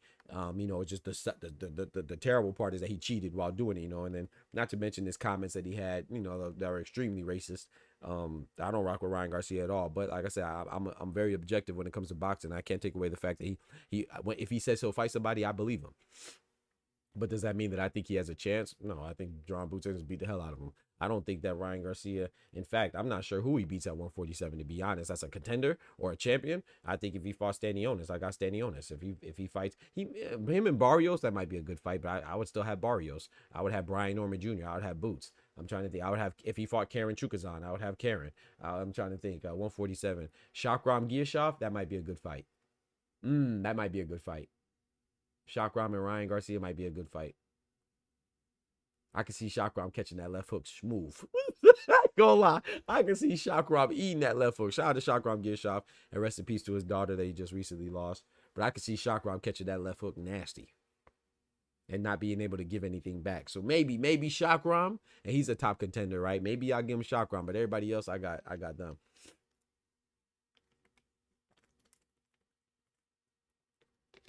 So yeah, so we'll see how it goes. He said, best thing about the WBO, you can go to their own website and see all the rankings for each division year by year, month by month. Yes, you can. He said, I'm gonna say if Ryan hit anybody with that left hook, it might be night, but Boots would murder him. Man, I disagree, Mike. I think that's over. I think that statement, and no disrespect, I think that's over. I think that's over exaggerated, man. You know, Ryan Garcia has had the same left hook. You know, it's just got a lot of hype now because of what we saw with Devin Haney, and people like to act like what transpired didn't have PEDs in it. You know what I'm saying? And people all of a sudden try to act like the certificates of PEDs don't matter, and they're questioning the validity of tests and stuff like that. And I've never seen it questioned before. When Amir Khan was on Ostarine, I never heard anybody say, oh, Ostarine doesn't matter. When Alexander Povetkin just got banned, Alexander Povetkin just retroactively got banned in his 10 years, the last decade of his wins and his fighting history have been wiped clean. So every person that he beat within the last 10 years has been wiped clean. And then the next 4 years, he can't fight because he's suspended. And you know what one of the substances were? Ostarine. So no one's questioning dead for him. But all of a sudden everybody's a toxicologist. Everybody knows, you know, they want to know the what it does specifically, how it makes you better, how it improves you. You know, I've never seen this type of questions. I've never seen it for Conor Ben when he was on substances. I've never seen anybody question the validity of that or the strength of that or the significance of that. Hell, let's go to baseball. I've never seen anybody say, oh, PEDs don't matter when it comes to Mark McGwire, Sammy Sosa, or Barry Bonds. Well, Barry Bonds is an allegation. I never see people question the validity of PEDs when it came to Justin Gatlin racing on the track against Usain Bolt and them. I never see people question the swimmer. You know, I never seen people question Lance Armstrong when it comes to PEDs. But all of a sudden, because you like Ryan Garcia and you infatuated with his nutsack, not talking about you, Mike, I'm talking about people in general. All of a sudden now we want to know if Austrian really works. Man, get the fuck out of here, man. People are tripping, man. You cheat, bro. It's a performance enhancing drug. If you're on that drug, it enhances your performance. And that was his best performance. It's the same left hook that he had when he fought Luke Campbell. You know, he stopped Luke Campbell, but Luke Campbell also dropped him. So is Ryan Garcia really that good? I mean, I don't know. You know, I mean, he went the distance before. He went the distance with Oscar. No. He stopped Oscar Duarte. He stopped Oscar Duarte? Yeah, he stopped Oscar Duarte, right? Yeah, he stopped Oscar Duarte, but he missed weight, right? He never made weight at 140, right? Yeah, because that's what it was. So at 140, he came in at 143 against Oscar Duarte, and conveniently, Oscar Duarte, or coincidentally, I should say, Oscar Duarte accused him of being on PEDs, right? It's an accusation. Accusation don't mean that it's real, but Oscar Duarte accused him of being on PEDs. And then the other Oscar De La Hoya, who Oscar Duarte is promoted by, he gave him a gag order, a cease and desist. He told him to shut up, man, you know, and you ain't hear him say that since. But yeah, Oscar Duarte, it's just funny, right? That the fight before you get popped cheating and you get caught cheating, you get popped dirty, the fight before that, you were accused of cheating in that fight. Oscar Duarte accused him of being on PEDs, and then the next fight against Devin Haney, he got caught being on PEDs, and somehow, some way, people think he was set up. The man blamed ashwagandha. The man blamed NutriBio. The man blamed his strength and conditioning coach, Scooter. The man blamed Devin Haney and setting him up, or his brother, or whatever it was. What was the other substance that he blamed? The other substance that they had it was NutriBio and something else. Ashwagandha, NutriBio, it was a third one. But anyway, it's just crazy, man. Shout out to them, though. The body shot he hit Luke was crazy. Dude never fought again. Man, Luke Campbell, come on, bro. You talking about Luke Campbell, bro? Stop it, man. Stop it, man. It's Luke Campbell, man. Stop it, man. Shout out to my guy, Ray Davis, in the building. What's good, brethren? Big member in the building. Now, I will say this. Ryan Garcia definitely has a mean left hook. I cannot take, and that's what I will say too. So I'm gonna defend Ryan Garcia slightly, right? I think when people say, "Oh, all he has is a left hook," it's like, yeah, that might be all he has, but that's a hell of a punch, and it comes out fast and it comes out strong. So can you stop it? It's like Deontay Wilder, right? All he has is a right hand. Can you stop it though? It's one thing to know that they have it, but it's another thing to stop it. And that's one of the reasons why I think Gervonta Tank Davis is so good, because he was able to, you know, evade the left hook. Everybody doesn't have evasive skills like that. Everybody doesn't have good enough defense to evade or avoid the left hook. So, you know, people say, oh yeah, Devin Haney, you knew all he has is a left hook. Should Devin Haney's a top caliber fighter, the youngest undisputed in the 4-belt era. On the male side, right? Gabriela Fedora is the youngest undisputed ever. She supplanted him. Shout out to her. But on the male side, Devin Haney is the youngest undisputed ever in the 4-belt era, right? But he's not known to be a slick fighter, right? So, you know, I wasn't surprised. I mean, you know me, I bet money on Ryan Garcia because I didn't think that he would be able to avoid the hook or whatever like that. And, you know, not to mention the fight, his approach to the fight wasn't good. But still, I didn't anticipate that Ryan Garcia was going to cheat. And I don't rock with any cheater, you know what I'm saying? So, and people say, oh, well, you like Cinnamon. Cinnamon proved that he did it on an accident, you know what I'm saying? He went to court. Ryan Garcia didn't go to court. He settled. Now, settling is not an admission of guilt, but it's definitely not a plea of innocence. You know what I'm saying? So shout out to Alicia Bumgarner. Shout out to Canelo Alvarez. Accidents do happen. Cross-contamination does happen. And they took it to court and they proved that they consumed it, ingested it accidentally. It was unintentional. Ryan Garcia didn't do that. Neither did Conor Benn. Neither did any other cheater that's been accused of cheat or that's been popped dirty. So I think that means something as well. So that's why I rock with Canelo, and that's why I rock with Alicia Bumgarner and anybody else who failed the test and then proved their innocence. You know what I'm saying? Ryan Garcia didn't do that. He said he got a left. He definitely got a left hook though. I agree with you. But the part I disagree with is that I don't think that it has the same effect at 147. That's what I was getting at. I know it took me a long way to get there. But my point was that Ryan Garcia, I don't think you said that you think if anybody gets hit, it could be night. I don't think so. I don't think anybody at 147 is gonna go down from one left hook, except for maybe Shakram Giyashov. Like I said, I could see him get hit. Pop, pop. I can see him get hit with multiple left hooks in succession. But I don't think that, oh yeah, anybody at maybe anybody at 140, anybody at 135, but not at 147. I don't think so. I don't think his left hook is that. I don't think his power is going to translate that much, but I could be wrong. You know, I could be wrong. I could very much well be wrong, but I don't think it translates to 147. He said Canelo still lost to Triple G twice. Nah, you tripping. Who said that? Mercy? Yeah, you walla. You say Canelo lost to Triple G twice. You know what Canelo did to Triple G? He did this 3 times.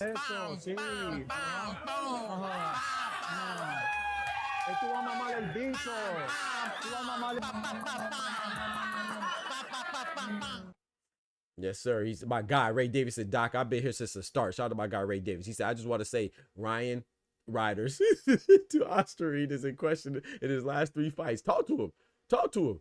He said, Take accused him. Talk to him. Come on, hold on now. Everybody face forward in the pews. My guy, Pastor Ray Davis, is approaching the pulpit. Listen to what he says right here. All facts. He said, Doc, I've been here since the start. My guy. Yeah. I just want to say Ryan Riders to Osterine is in question in his last 3 fights. Yeah. Tank accused him. Yeah. Darte said it. Yeah. And Devin gets bullied by Ryan. And it's because he dropped his left hand, and that left hand had freaking Osterine in it. Yeah. Come on now. Come on now, we not holding people accountable for being cheated, bro. Like, we gotta stop it, bro. I never see anybody say, oh yeah, Mark McGuire and Sammy Sosa and Jose Canseco, they were on PEDs, but the pitcher should have threw a better fastball. I've never heard anybody say that. I've never heard anybody say, oh yeah, Lance Armstrong, he was cheating, but his opponents, they should have pedaled faster. I've never heard anybody say that. But now Devin Haney gets cheated. Oh, all of a sudden he got cheated, but he should keep his left hand up. Oh, he should duck. Oh, he should have a better game plan. Bitch, he got cheated, bro. I mean, of course, if I'm fighting Ty and Ty brings a machete, of course you could say, oh man, Doc, it's good if you duck when he's swinging, of course. But he still got a machete. You see what I'm saying? Then that's what it is. Like, I don't know if people realize when you're on PEDs and you're already have your hands legalized, you know, considered weapons, and you're pugilist to that scale, that any type of enhancement is gonna be unfair. You know what I'm saying? Now, if you have your own, everybody has their own attributes and characteristics that are what's the word I'm looking for? That are consistent with them, you know what I'm saying, and that are specific to them. So everybody's not gonna be on an even playing field, but you're supposed to have your own characteristics. Like, so if you do have a strong left hook, maybe the other guy doesn't have a good chin, or maybe the other guy has a good chin and the other guy doesn't have good footwork, or maybe the other guy has good footwork and the other guy doesn't have good defense, and the other guy has good defense and the other guy throws a flurry of punches and bunches. You know, everybody has their own characteristics that are unique to them. But what they shouldn't have is any type of external factor that's influencing their performance, and that's just wrong, bro. I don't even know why it's so trivial. It shouldn't be trivial at all. Is that because I'm Dominican? That's crazy. That's crazy, Ty. Now you out here snitching, because I did not even. All right, I'm putting cases on all you bitches. Shout out to all my Caribbean brethren, you know what I'm saying? Shout out to my Jamaicans, you know what I'm saying? My Puerto Ricans, my I got the Trinidadians and my Dominicans, you know what I'm saying? República de Dominicana. You know what I'm talking about? I disagree. Ducking the machete fight is a no-go. All to the side, I thought Triple G was gonna murk Canelo. Hey, facts. Hey, Puro, that's why Canelo's one of my favorite fighters. He's my favorite fighter right now. Canelo, I have no shame in telling y'all who my favorite fighter is, because I critique everybody fairly. You know what I'm saying? The only time people accuse me of being preferential is when they know that I like somebody. But I really, ask Oscar, ask Ty, I might have my flaws, but being fair, I like to say that I'm probably one of the most fair content creators in this boxing game. Cinnamon is my favorite fighter. Tank is my favorite fighter. Junto Nakatani is my favorite fighter. But I want Canelo to fight Dave Benavidez just like everybody else. You know what I'm saying? But I just don't think he's ducking because he was never ordered to fight him. If you're not ordered, how can you duck somebody? You know what I'm saying? You could blame Canelo. Of course, I want Cinnamon to fight Dave Benavidez. But right now, Dave Benavidez is not even in the light heavyweight division, number one. Number two, he was never ordered by the WBC. I mean, look how fast the WBC urgently urgently mandated the freaking the WBC. They mandated Dimitri Bivol so fast to fight David Benavidez. Why didn't they move with such haste when it came to Canelo? Because the WBC and a lot of the sanctioned bodies, like we were talking about earlier, the politics and the politricks rather, and they're kind of corrupt. You know what I'm saying? They knew that Canelo having the belt, being the cash cow, being the biggest revenue generator in the sport, it behooves them to have him as a belt holder because he makes the most money. So they naturally don't want to piss him off because it doesn't help their pockets, you know. And a lot of them are greedy bastards, especially President Mauricio Suleiman. And he just emphasized that. He just showed that. He demonstrated that and emphasized it when he tried to. When have you ever seen a president of a sanctioned body come out and try to make it seem like a fighter duck somebody and expose them how much money he was gonna make or how much money he left on the table? The man came out and said Bivol turned down the fight and he could weigh $8 million. That's not even your jurisdiction. You know what I'm saying? You know, you don't have the. I mean, I guess you have the authority, but why would you even disclose that? That's not that. I don't know, man. That's not your responsibility to discuss that matter or disclose that matter. That's not your.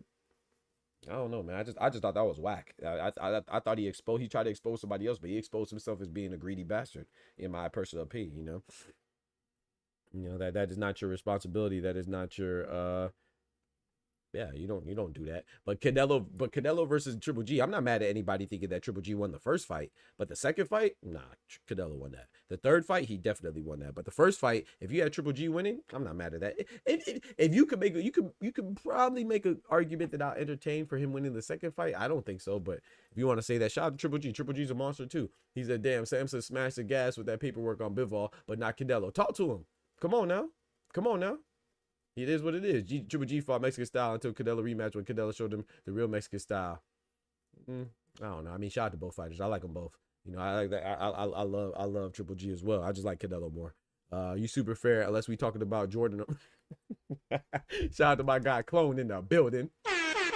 He said, with the stars of boxing, they can't do one thing wrong. If they seem to be hurt or even get knocked down, the masses see them as bums. Right. That's a fact. We got to change that. And that's what we do over here, right? We got to change that narrative. I think that fighters can lose, man. You know, I don't think we should throw away fighters. I mean, look at Charles Conwell. Charles Conwell just lost a split decision. Shout out to Jorge Garcia Perez. But now they're going to toss Charles Conwell in the trash. Know your fucking place, trash. They're gonna throw Charles Conwell in the trash because he lost one fight by split decision. You know what I'm saying? He already, in my opinion, was not being promoted effectively or correctly. But now, because he lost one fight,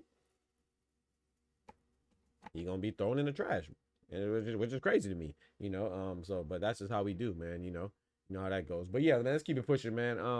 So yeah, I think that I think Boots, just to put a ribbon on it, I think Boots smashes smashes Ryan is crazy. I think Boots destroys Ryan. No, did he? And I think he does so easily. I don't even think it's gonna be a competitive fight. He said Conwell tried to fight a Mexican style versus a Mexican.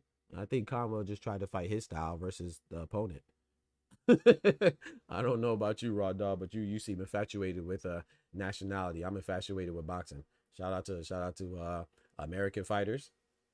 Shout out to Mexican fighters.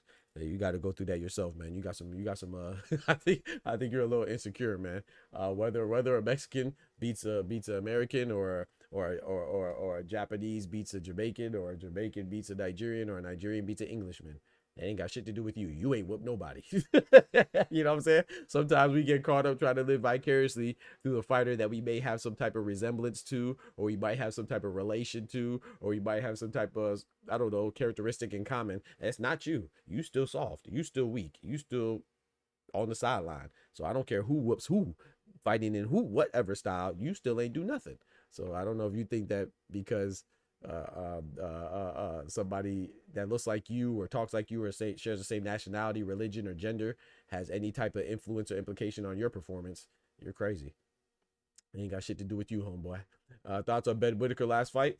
I mean, he did what he was supposed to do, man.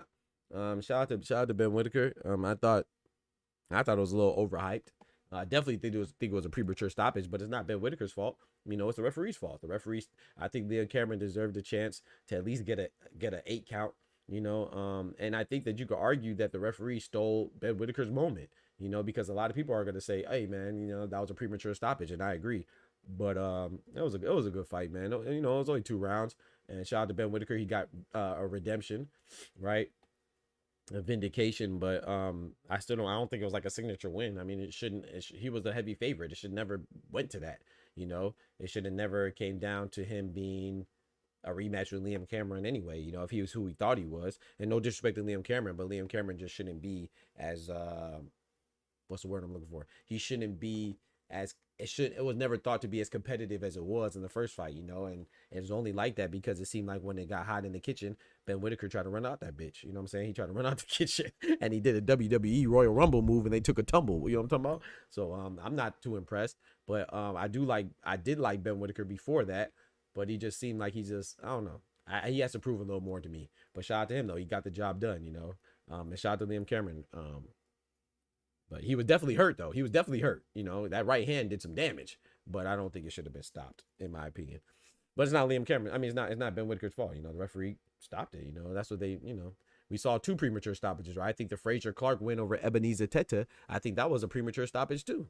You know, I think the ref messed up there. We're not going to talk about that one as much because Frazier Clark or Ebenezer Teta, they're not as high of a profile as far as fighters go. They don't have as much of a profile. They're not as popular, but yeah, I think that was a premature stoppage as well. And I was in England again, and you know, we're gonna see, man. I thought it was a premature stoppage. But yeah, let's move on to Devin Haney, man. That was a good question though, Mercy. My guy, Reb. I clicked just in time for the truth being told. Shout out to my guy, Reb, man. You know, all we do is keep facts over fiction over here, man. You know what I'm saying? Facts over fiction, facts over feelings, facts over fools. You know what I'm talking about? Shout out to you, Reb. I appreciate you coming through, man, already. But yeah, man, but I want to move on to Devin Haney in this trilogy, man. Shout out to Mercy. I think it was Mercy, correct me if I'm wrong, that asked the question if he's missing something. He or she, my bad, I'm not sure. Mercy.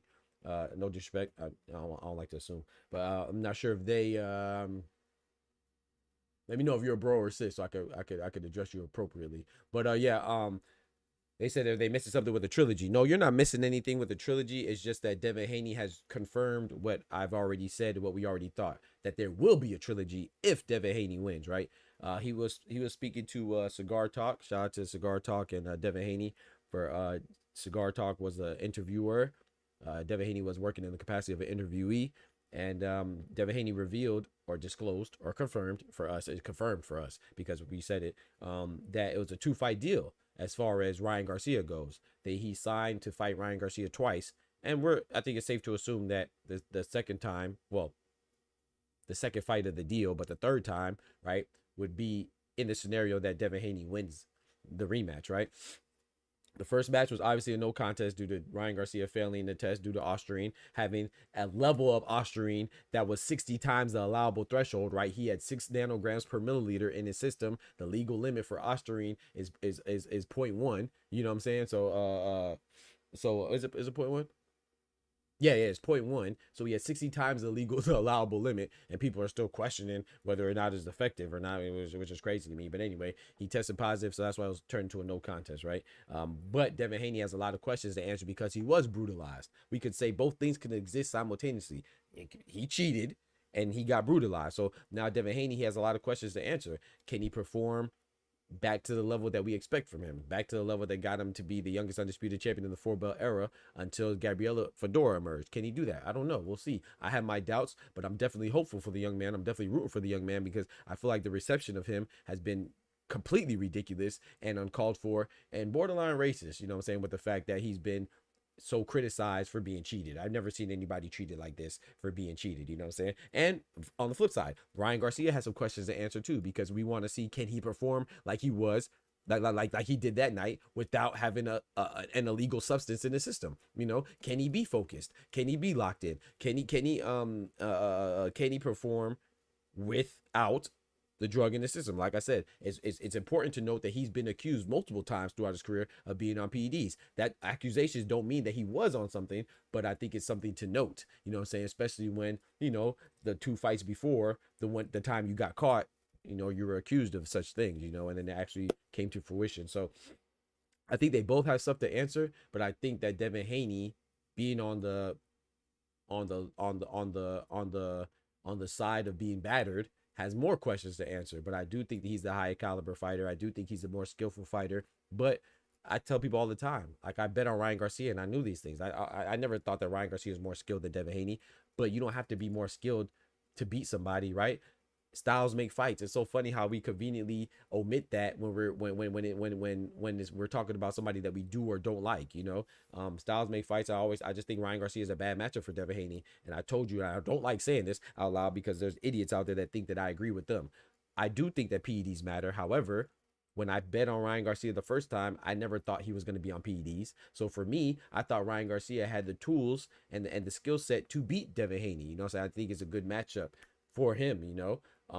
So I think that in the rematch, Ryan Garcia will win again, but I don't think so because PEDs don't matter. You know, say no, that's not what I'm saying. I just think you gotta understand that I'm the one that put my money where my mouth is. Unlike most people, you would think that 1 million people bet on Ryan Garcia, but Ryan Garcia was the underdog. Not too many people bet on Ryan Garcia. There's a few, but not too many. You know what I'm saying? I'm one of the people that believe that Ryan Garcia could beat Devin Haney. So all the people talk about, oh yeah, you just hating on Devin Haney because I'm telling the truth about PEDs. You just sound like an idiot. You know what I'm saying? It has nothing to do with my love for Devin Haney or my hatred for Ryan Garcia or vice versa, or my love for Ryan Garcia and my hatred for Devin Haney. I just look at boxing and I analyze it and I make an assessment.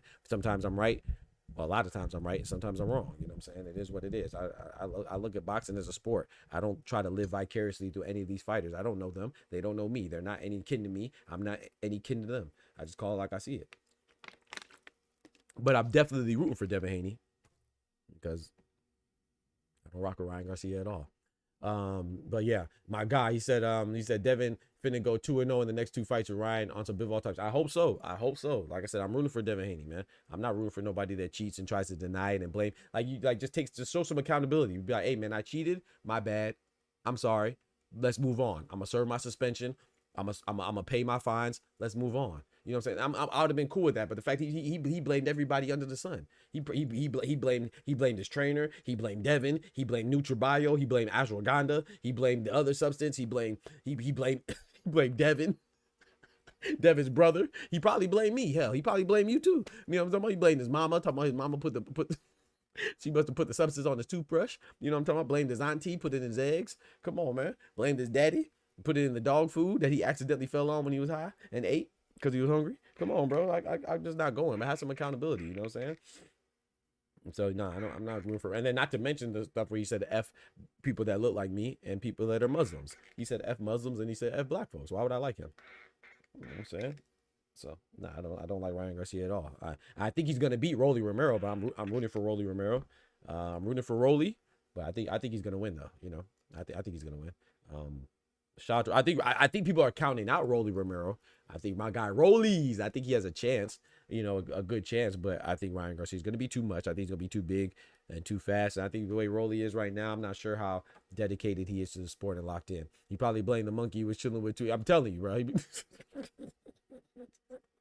Blamed everything, bro. He blamed everything, bro. Also, I feel like Rolly gonna crack Ryan and have him looking a little weak as well. Yeah, I mean, maybe, bro.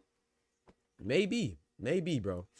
Maybe, man. Like I said, I'm rooting for Devin Haney. I'm rooting for Rolly Romero. But you know, it's boxing, bro. It's boxing, man. I'm not. You know, I just like good fights, man. And I think it's gonna be a good fight. I think what's it, May 2nd, right? What if Haney, Garcia, and Teo loses? That'd be crazy. But I think I don't like Teofimo either, but I think he's gonna beat Barbosa. But I'm rooting for Barbosa. I think Devin Haney is gonna beat Jose Carlos Ramirez. But I will say this though, man. I like Jose Carlos Ramirez, man. Jose Carlos Ramirez is a good fighter. He only lost to Josh Taylor, right? And that's when Josh Taylor was good. And then he lost to Barbosa. So those are two losses. Those aren't bad losses. I thought that's one of the ones I got wrong. I thought Jose Carlos Ramirez was gonna beat Barbosa. But I like Jose Carlos Ramirez, man. He's a respectful fighter. He's a former Olympian. I've always liked him, you know. So I think that's a good fight between him and Devin. I think Devin Haney's gonna win. Stylistically, I think that Devin Haney is gonna outpoint him. Barbosa, I'm rooting for Barbosa, but I think Barbosa has momentum on his side, right? He beat El Gato Catterall, Jack Catterall. He beat Jose Carlos Ramirez. I think he got away with one against Sean McComb, the Irishman, when he fought on the undercard of Haney versus Garcia. Once again, it's not his fault, right?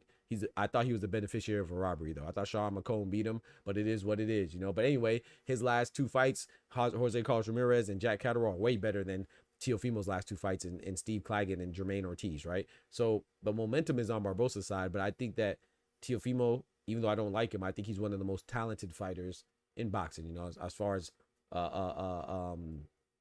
natural talent goes, right? He has good reflexes. He's fast. He has great twitch muscles, and he's athletic, right? He has good, decent power. You know, I ain't gonna say the best power, but he has decent power. But his discipline and his fundamentals aren't there. Obviously, with Jermaine Ortiz, he exposed him for not being able to cut off the ring, which he looked terrible. You know, I hate that fight was garbage. But I think Teofimo, if they're both at their peaks, I think Teofimo wins. So that's what I'm going with. I'm gonna assume that Teofimo's locked in, and I think Barbosa can beat him. I'm rooting for him to win. But if they're both come in at their top performance levels, what they're capable of, I think Teofimo wins.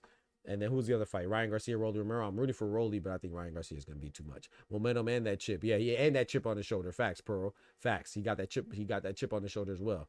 Absolutely. But I think Teofimo, is going to be, I think Teofimo is going to win. But like I said, I could be wrong. Hopefully I'm wrong, you know. But yeah, so with Devin Haney and the trilogy, man, he just confirmed in that interview that Devin Haney and Ryan Garcia, if Devin Haney beats Ryan Garcia, then we'll fight again. You know, assuming that Ryan Garcia handles business against Rolly and Devin Haney handles business against Jose Carlos Ramirez. But I'm going to be honest, man. I think, you know, and this is unfair. I'm going to admit, this is unfair. But I think the rematch with Ryan Garcia, I think it happens even if Ryan Garcia loses. I don't think it's dependent on Ryan Garcia winning. But I do think it's dependent on Devin Haney winning. If Devin Haney loses, not only is a rematch off, I think Devin Haney might be done. You know, I think this might be a excuse me, whether it's fair or not, I think it's unfair. But I think that if Devin Haney loses, I think he's over with. You know, against Jose Carlos Ramirez. So not only will he lose a rematch, I think people will just throw him away. Whether that's fair or not, I think it's unfair. But it is what it is. You know, because let's face it, right? The optics will look like Devin Haney lost to two guys he shouldn't have lost to, right? I don't think there's any shame in losing to a guy that cheated, and I don't think there's any shame, or he didn't lose, but you know, I don't think there's any shame in getting you don't want to get smoked. So of course there's shame, there's embarrassment. But if a guy cheated, that you really, the reality is that the guy felt like in order to beat you, he had to cheat. You know what I'm saying? So that's really a compliment, you know, in a disgusting, untrustworthy way. So, you know, and then the other guy, Jose Carlos Ramirez, he's not a bad fighter, but because he's just coming off of a loss to Arnold Barbosa, a lot of people think that Devin Haney should be able to outclass him. And I'm one of them. But if Devin Haney loses, then the optics will look like he lost back to back.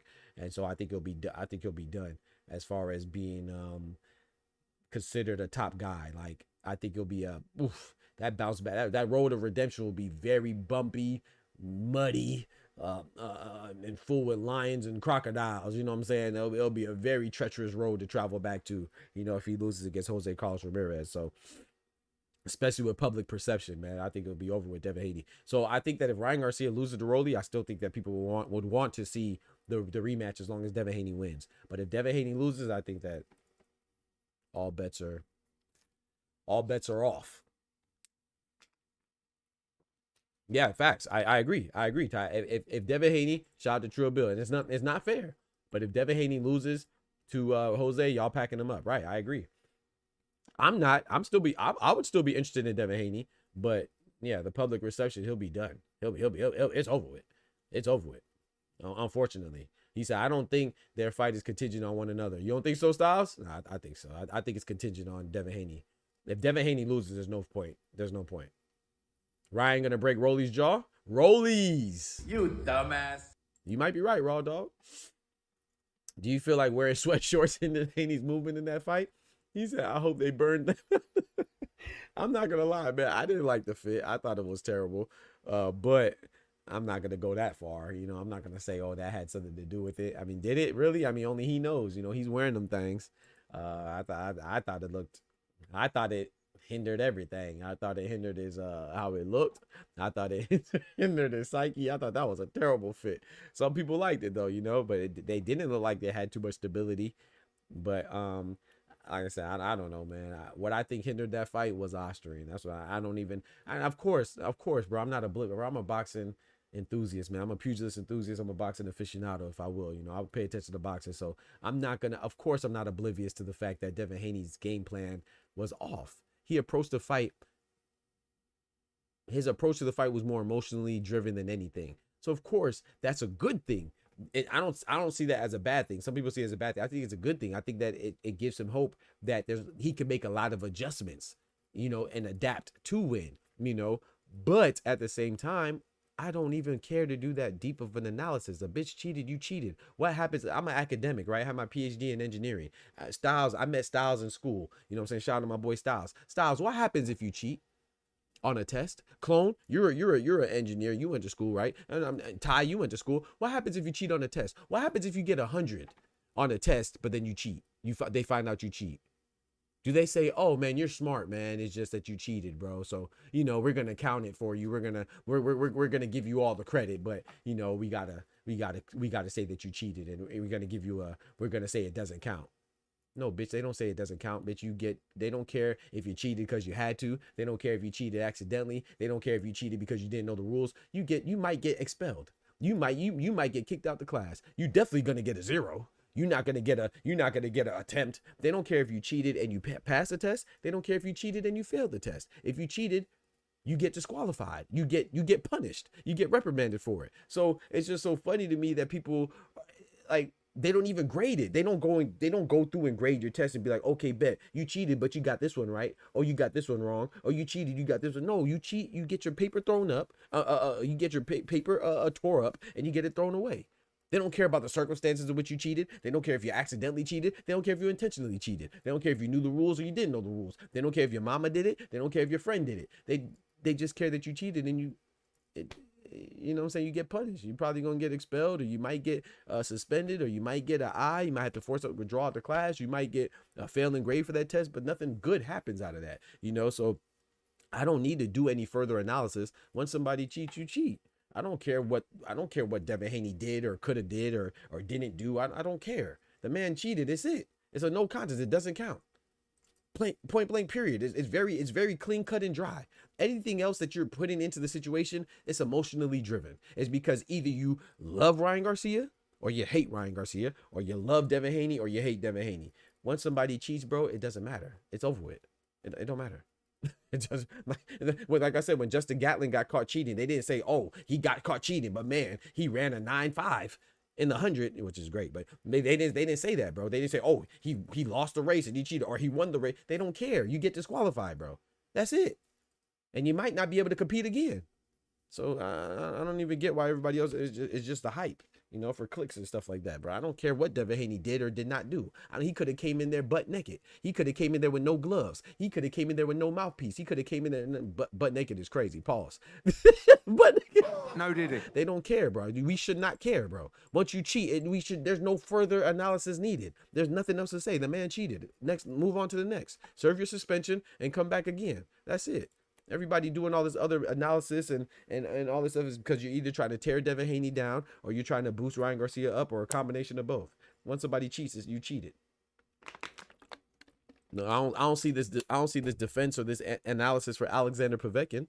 I don't see it. Once you cheat, you cheat. It's a case like that going on right now where a kid did that, but not at a school. He cheats job interviews and complains. Companies are pissed. Oh yeah. Wait, what happened?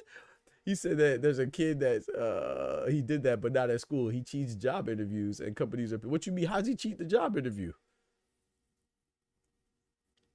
What does he do? He sends a clone in for him. What's it? Hey, I need to find out, because you know what I'm talking about. How did he cheat the job? Wait, hold on. Bucket naked is crazy. I ain't gonna lie. Yeah. Going in the ring butt naked. What do you mean by that? He free balling. He out there meat swinging. It's crazy. He got PED users pointing fingers at PED users. Who's a PED user? Who are you talking about, Raw Dog? He said, nah, Haney with 2 losses gives my guy Pugilism. He says Haney with 2 losses gives leverage to other fighters to take a respectable fight at a lower cost. I don't know, man. I don't think people will see him as a respectable opponent, though. You don't think? Why you on freaky time? I ain't on freaky time. Wait, I want to know about this style. So wait, hold on, style. So they pull in the what's that dude? Leonardo DiCaprio. Remember he played that what's that? Catch Me If You Can, where he was pretending to be had all these PhDs and medical degrees and all this other stuff. And he was pretending to have all these qualifications that he didn't have and getting jobs. Is it something like that? Doc needs that Spider-Man beat. Who's a cheater pointed at a cheater? Wait, what you talking about, Puro? I don't know who cheated as pointed at. I don't know. Roy Jones? I don't know, Ty. I don't know who they're referring to. That's cheated pointing at cheaters. I just never see so much pushback when somebody says somebody cheated. I don't know. I never seen this before. If you could tell me, then you know, then I'd gladly shut up. Doc, you a smart guy. I was arguing with this man. Shout out to my guy, Big Dog Jake Paul, Chase the Bag, Tank Willie in the building. Big member in the building.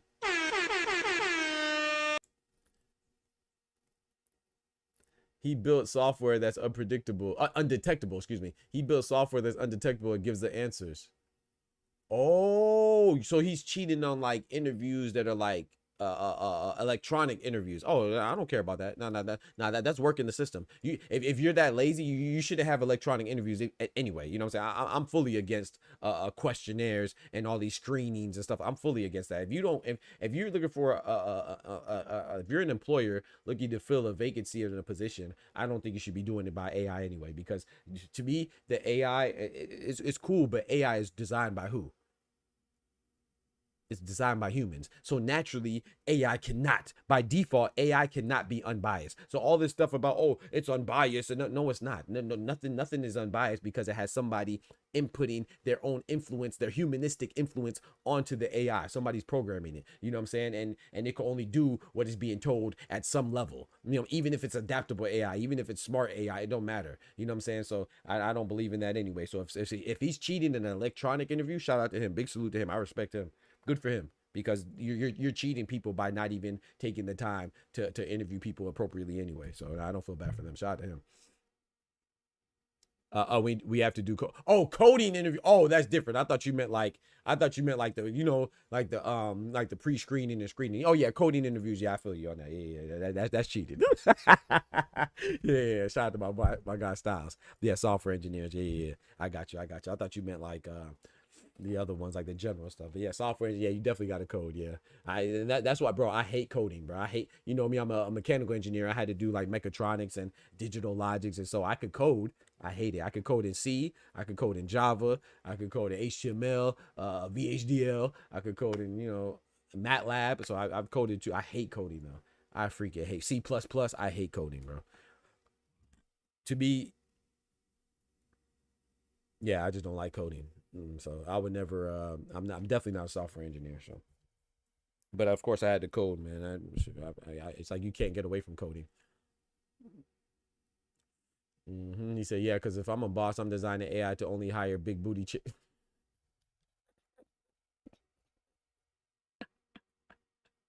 Have it looking like Booty Talk 6.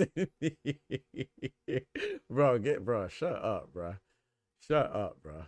I like Matt. Oh no, I don't like. I don't like coding. I like MATLAB as a useful tool. I mean, shoot, my PhD project, my dissertation, a large portion was MATLAB. You know, I use MATLAB. I code in it. You could, believe it or not, a lot of people don't know this, but you could code in Excel. I code in there too. So you got to code, man. And a lot of times, I'm not gonna say all the time, but a lot of times. But I don't. I hate coding. Oh yeah. Okay, you code in Pascal. I used Pascal before too. I use Pascal. I wouldn't say I'm an expert in it. I'm not an expert in I'm not an expert in Pascal. I'm not an expert in what's the other one? What's the other one, bro? I can't think of it right now. But anyway, I'm not an expert in that either. I wouldn't consider my expert in coding, period. But can I do it? Of course. Yep, macros in Excel. Yep, macros in Excel, exactly. So I don't like coding at all. I hate coding. It's boring, and it's, you know, one syntax error just mess up your whole joint. But it's rewarding though, you know, it's rewarding. What's the other one? What's the Python? That's what I was thinking of. Python. I've coded in Python before. I don't do it. I don't do any of them often. You know, I'm a full-time content creator, so I try to do my thing in boxing, but can I do it, and do I like doing it? Those are two different things. But I do think it's important to like doing something, because that's what makes you better at it, because you want to do it. You know what I'm saying? It's like boxing. I love this content creation stuff. So I don't. No sir. Python is rough. Yeah, fuck Python. But yeah, I've coded in that before. I mean, you gotta understand, man. I was in school for a long time, man. I was in school for a long time, man. So there's not too many things scholastically I didn't do. You know, I got my bachelor's and master's and PhD in mechanical engineering. So I did a lot of things, man. I done worked for NASA. I done worked for Air Force Research Laboratory, which is AFRL. I done worked for a lot of places, man. As far as doing projects, you know what I'm saying? Excuse me. I have publications in journals like ASME, IEEE, all types of stuff.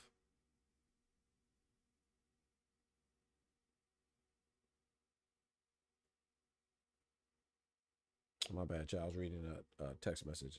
All right, I'm back now. Top of the morning, Isaiah, what it do? But now, if Haney in some way did set up Ryan, this is an entirely different story. Man, stop it, bro. Don't even entertain that shit. Stop it, bro. Stop it, Styles.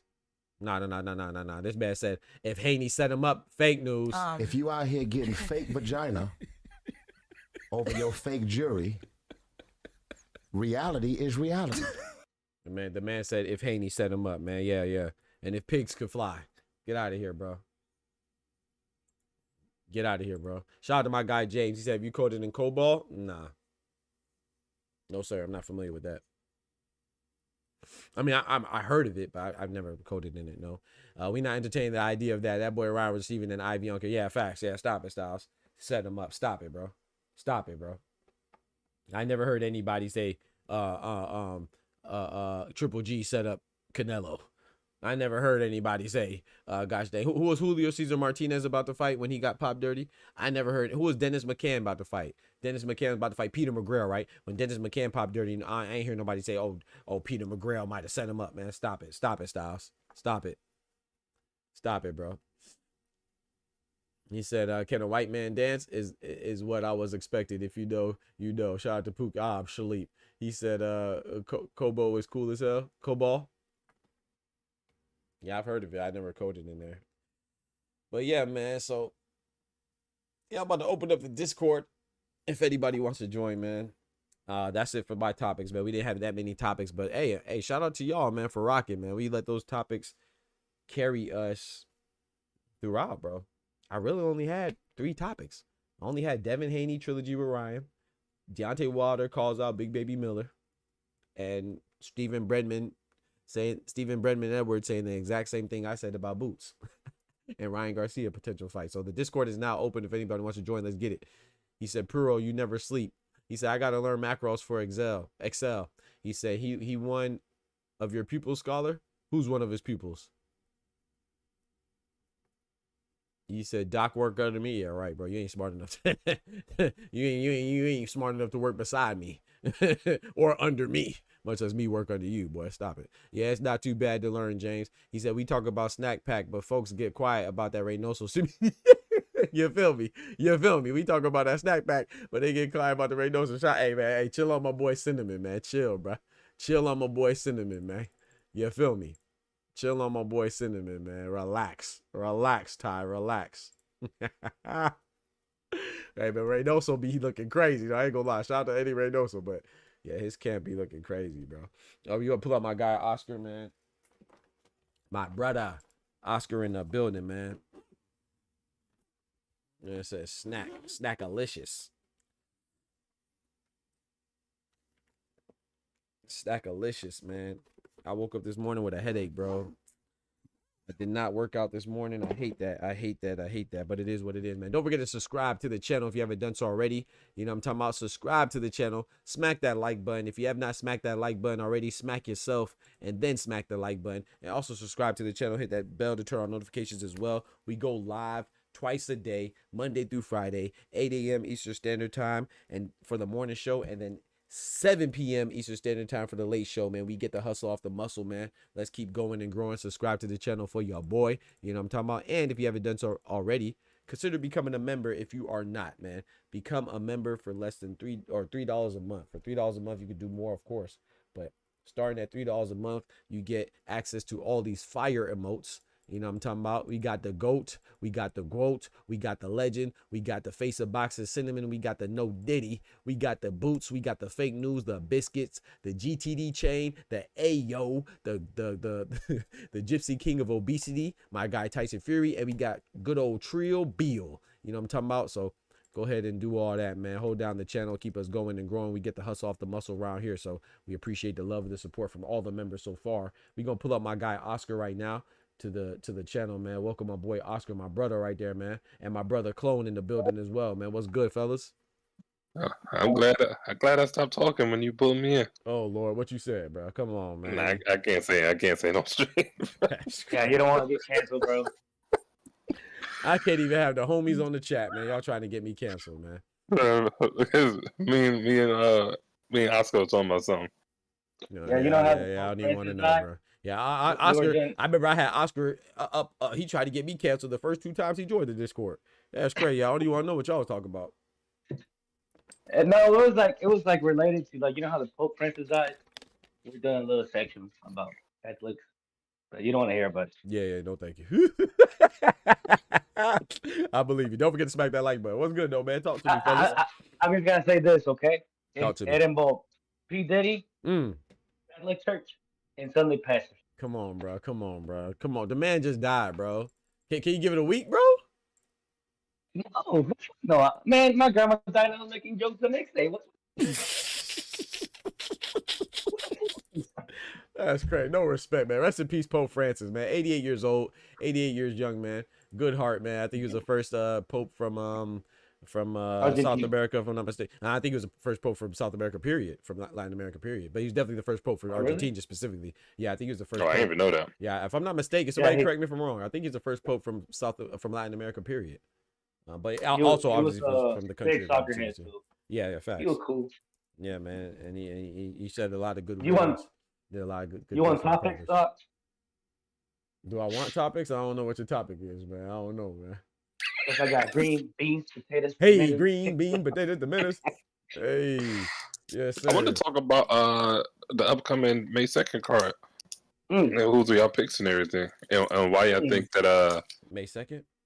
Oh, okay. No, yeah, May 2nd. Okay. Why I think Rolly? Because it seems like nobody really pulling for Rolly. Like he ain't got a shot. I feel like Rolly got I feel like he got a good shot to beat Ryan. I don't think Ryan is as. I don't think Ryan is good, to be honest. I think he's really quick, and he has a lot of holes in his games that I feel like Rolly probably can exploit with his power. You know what I'm gonna say, bro? This is what makes me mad about that Ryan Garcia situation, right? Ryan Garcia, period. So Ryan Garcia is not a champion, but people think he's good. No. Ryan Garcia's best win, his best performance had performance enhancing drugs involved. People think he's good. He's been accused. What would you say is his, besides that one, what would you say his performances, his best performance? I don't know, man. I might have to go with Luke Campbell because I like when fighters push through adversity. You know, I like that. Yeah, that's true. But he still got dropped by Luke Campbell. Is that somebody you should be getting dropped by? Hell no. You know what I'm saying? So it's good and bad, you know? And then also too, you know, he's also he's accused of quitting against Tank. I don't think he quit. I thought it was a body shot that got him out of there. But some people say he could have got up and could have continued if he wanted to. But so we got a guy that's not a champion. He's been labeled a quitter. He's also a cheater, and his best attribute is what? His left hook, right? It's only one, right? But what you just say, Tank? I mean, Clone. You said that he has his left hook and he's athletic, right? That's what you said. Yeah, I feel he's pretty quick. Okay, so now let me his hook is pretty fast, and people think he's good, right? He's not a champion, right? Deontay Wilder, who was a champion for how many years? They say he has one tool, his right hand. People say he's trash. Undefeated for 10 years. Come on now, undefeated for 10 years, a decade. People say he's trash. But the guy who's unaccomplished, people say he's good. And he could beat Jerron Boots Ennis, and he could beat this person, that person. It's just crazy to me. You know what I'm saying? It don't make sense. It doesn't make sense at all. But with that being said, I do think he beats Rolly, but I'm rooting for Rolly. But I think he beats Rolly, and I think it's because I'm not sure what Rolly looks like anymore, man. I'm not sure what Rolly has anymore, man. I'll be honest. I think he can't hurt. You don't think he has nothing in his tank? Yeah, I don't. I think he I'm gonna have to disagree with that. And because I'm pulling for Rolly because I think he can do it. Bro, we have to remember, like, I know Pitbull stop him, but we have to remember he was winning that fight.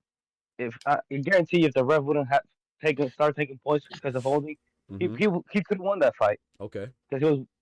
Because what we say about Pitbull, like, oh yeah, he's one-dimensional, and it's very easy to beat him, but it's very hard to stay disciplined. And Rolly was doing that. Now he didn't got the same outcome as Rayo, and Rayo got pretty hyped up. But Rolly was winning that fight until the ref was like, "Hey, you gotta stop holding."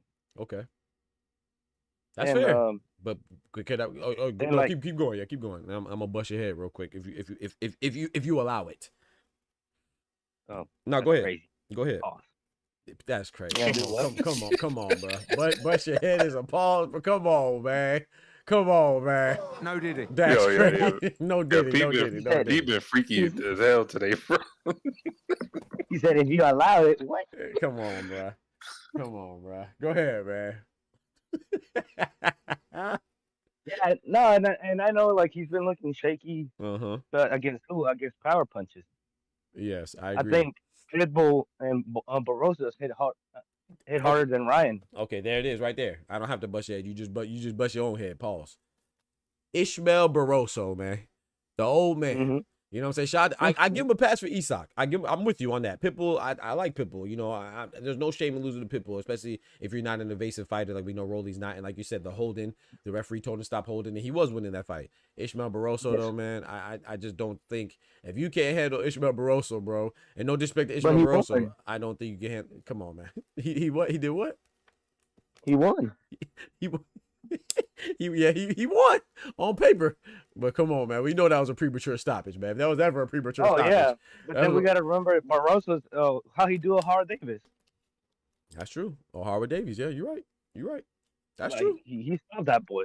That's true. Real quick. That's true. You don't think that his style was just a hindrance to Broly? Maybe that's why Broly didn't look as good against Ishmael. But that's the thing. Think so, what does he have? Both guys are power punchers. Right, exactly. And where's Ryan? You don't think orthodox, but you don't think Ryan is just as strong and younger and bigger and more athletic? That's my point. So yeah. Barroso is a power puncher, but so is Ryan. But I don't know. I just don't think it. I just think because I'm not mad they are such power punchers and their style is so predicated on going forward. True.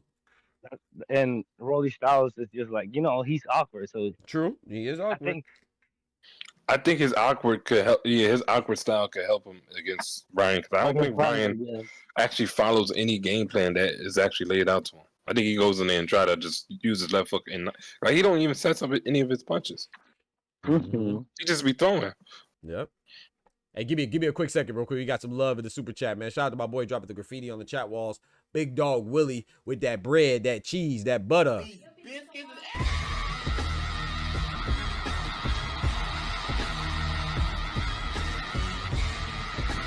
Hey man, y'all go like those super chats, man. Especially, hey man, if you did drop a super chat, every super chat that's dropped, you should like it, man. You know what I'm saying? And advocate and encourage the love of the super chat, man. Keep us going and growing. The least you can do is hit that like button, man. Lazy son of a bitch. You know what I'm saying? Who wins a tag team match? Ali and Bruce Lee. What are we doing, Scott? I mean, what are we doing, Willie? He said, who wins a tag team match? Ali and Bruce Lee? I'm taking them. All right, they already won. I don't even know who you got next. Who's the next, though? Steven Seagal and what? Steven Seagal don't fight? This man said Steven Seagal and Dylan White, bro. He said Dylan White, bro. I'll take Muhammad Ali. Exactly. Say it again, Clone. What'd you say? I said, who's Dylan White? Exactly. That's my point. Exactly. Who is Dylan White? Hold on. Let me play it for you real quick. Who the fuck is that guy? Steven Seagal, bro. I ain't gonna lie. If I'm like show up to a tag team match and my partner is Steven Seagal, I just joined the other team. I'm like, fuck facts. You, exactly. Now it's a handicap match, 3v1. This man said, who wins this very competitive battle? Stop it, bro. Doc, you a smart guy. Who you got? Come on, bro. I appreciate that compliment as well. But I got Ali by himself. I got Bruce Lee by himself. If it's Bruce Lee versus Steven Seagal and Dylan White, I still got Bruce Lee. If it's Ali versus Steven Seagal and Dylan White, I got Ali. Stop it, bro. Come on, man. Stop it, bro. We got Ty in the building. Pull up my boy Ty. And then you gonna pull up Isaiah. Steven Seagal. He's gonna say John Claude Van Damme, and I'm like, all right, this is a fight. Right. Now Van Damme was a real fighter, though. Apparently. Yeah. Shout out to Van. No, I rock with John Claude Van Damme though. Shout out to him. You know, I respect Steven Seagal too, but he be capping. I don't respect Steven Seagal. He never had a real fight. Nah. Come on, bro. Hey, we gonna pull. I'm gonna pull Isaiah in here, and this is what we're gonna do, chat. When you're not a member, shout out to all the members. When you're not a member, I'm gonna start doing the time limit. You know what I'm saying? So we're gonna let Isaiah cook for a bit, and then you're gonna skedaddle, man. I'm gonna try to make sure I stick to that, man. But the members, you know, especially Clone and Oscar and Ty, you know, they very, what's the word I'm looking for? Courteous, you know what I'm saying, when it comes to talking. So I just gotta make sure. Shout out to my guy Isaiah. What's good, Isaiah? Yo, what's good? Talk to me, bro. What you want to comment on, man? You got a full round heavyweight bout, man. I just wanted to say, no rush though, no rush. I don't think Rolly got a chance. I mean, we see how Rolly does, and he goes in there, and he wins. Yeah, he might be winning, but why does he allow himself to get caught? Yeah, that's what I want to know. I mean, I think with Rolly, what I would like to see is a little more patience. We need to see him not go in so aggressive. So I gotta wait till the day of that fight. If I see him not going so aggressive on the first to second, and then he starts to pick it up, then maybe he has a chance. Because it's pretty crazy how like Ryan is a dude with no accolades, and he's beating the shit out of these dudes. Okay, so now you lost me there. Nah, but it's crazy. It is crazy how someone with no accolades, how people praise them for the steroid. Like, I get it, maybe because people don't like Devin Haney, but it's kind of getting old, you know. I mean, as much as as much as me not being a Devin fan, I'm not either. Man, it's just nasty work what they're doing to him. And I'll be honest, I think Ramirez is gonna get mopped the same way Devin beat Regis. I agree. I agree. And that's why I say, hey man, he better get credit because this is the guy people say is gonna beat him. So if Ramirez wins, give him his full credit. You know, I don't want to hear about, and if Devin Haney wins, give him his full credit. I guess I got a question for you. Why y'all think Haney is so hated? Is it just because of Bill Haney, or because of Bill? 100% Bill, because of the way he says things, the way he goes into these interviews, the way he presents himself, the way he acts. I just think it's more like the fathers in this sport. It's good for the sport because shout out to all the African American fathers who are doing their thing. Because Bill is an advocate for his son and he loves his son 100%. We could see that, but there's a difference between love and just talking just to talk to get that publicity. Remember, Bill went to school for media, so he knows the right things to say. He knows the right things to do. So I like Devin because at least he tries to go in there and box.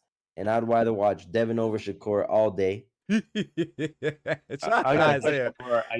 Isaiah be having them takes, boy. Shout out to Isaiah, man.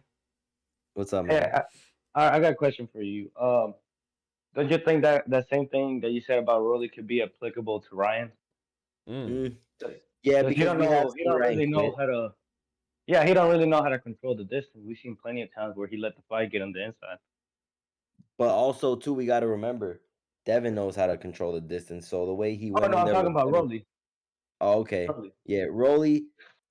I don't know, man. It's always a hit or take with him, and I think people just want to see Rolly because he got that power and he bring that fire to the fight. He coming at you like I get it. I was hurt when he lost to Ishmael because, man, why are we even talking about that dude? Talk to him. That guy, where the fuck did he come out from? Bro, he was like one of those Mortal Kombat crazy characters that came out of nowhere, out the storyline. Facts. I only had one interjection. We would have never had none of this shit. That Gary Antoine had some nuts. Our old boy. Oh man, facts. But you know, Gary Antoine likes to present himself a little different. You know, he got his brother in the corner, so you know he's getting that proper treatment. Right. All right, Isaiah, man, we gonna get a Puro in the background, man. We gonna switch it up. No, go ahead. Finish your thought. I ain't trying to cut you off. All right. You can always call back in too, for sure. I just wanted to say, man, it's kind of, and it's just ridiculous, man. Like the way boxing's going right now. Like these fights could be on their own with undercards. If Turkey would position himself and take some good advice, he would not be having these fights the way he has them. And for Teofimo to get up there and act the way he's acting, talk to him. I don't like T01 for the racism, because that's not, I get it, racism's been in the sport for a long time. Yeah. But that's not how you act, especially when you're a champion and you claim to be undisputed 2 times. Should carry yourself with respect and honor. That part. Because you hold the belts. So that's all I got to say for now, man, brother. I appreciate you, Isaiah. Shout out to my guy Isaiah, man. Always got fire takes, man. Yes, sir. And then shout out to my guy Isla in the building, man. What's good, brethren? Big member in the building. We got Kendrick in the building. What's good, brother? We gonna pull up Puro, man. I do want to respond to something he said about the representation of yourself as a champion. That's my biggest issue. It's like, I know, we critique everybody here. I always compliment Turkey, Al-Sheikh, even call him Big Turk, for what he's done for boxing, how he's facilitating some of the fights that we want to see. But I agree with what Isaiah said 1,000%, man. And I know some people disagree with me when I said this. And some people agree with me too. But it's just like, when you don't have champions that are doing good things for the sport at things like banquets or award ceremonies, but then you have guys that have a shady past, whether it's racism, whether it's cheating, whether it's just being overall ignorant as hosts for an event, but then you don't invite some champions. I don't care about that. That's the thing about sports, right? Sports are supposed to knock down barriers. So, and no disrespect to anybody's religion, because I'm a religious person, but when you talk about segregation, or you talk about separation, or you talk about religion, any type of discrimination or I shouldn't say discrimination, any type of separation due to any type of cultural differences. Sports is supposed to be that event or that thing that's supposed to overcome those differences, right? So I know that in Saudi Arabia, women aren't as, what could I say? They're not as welcomed, I guess, in certain things or expected to do certain things.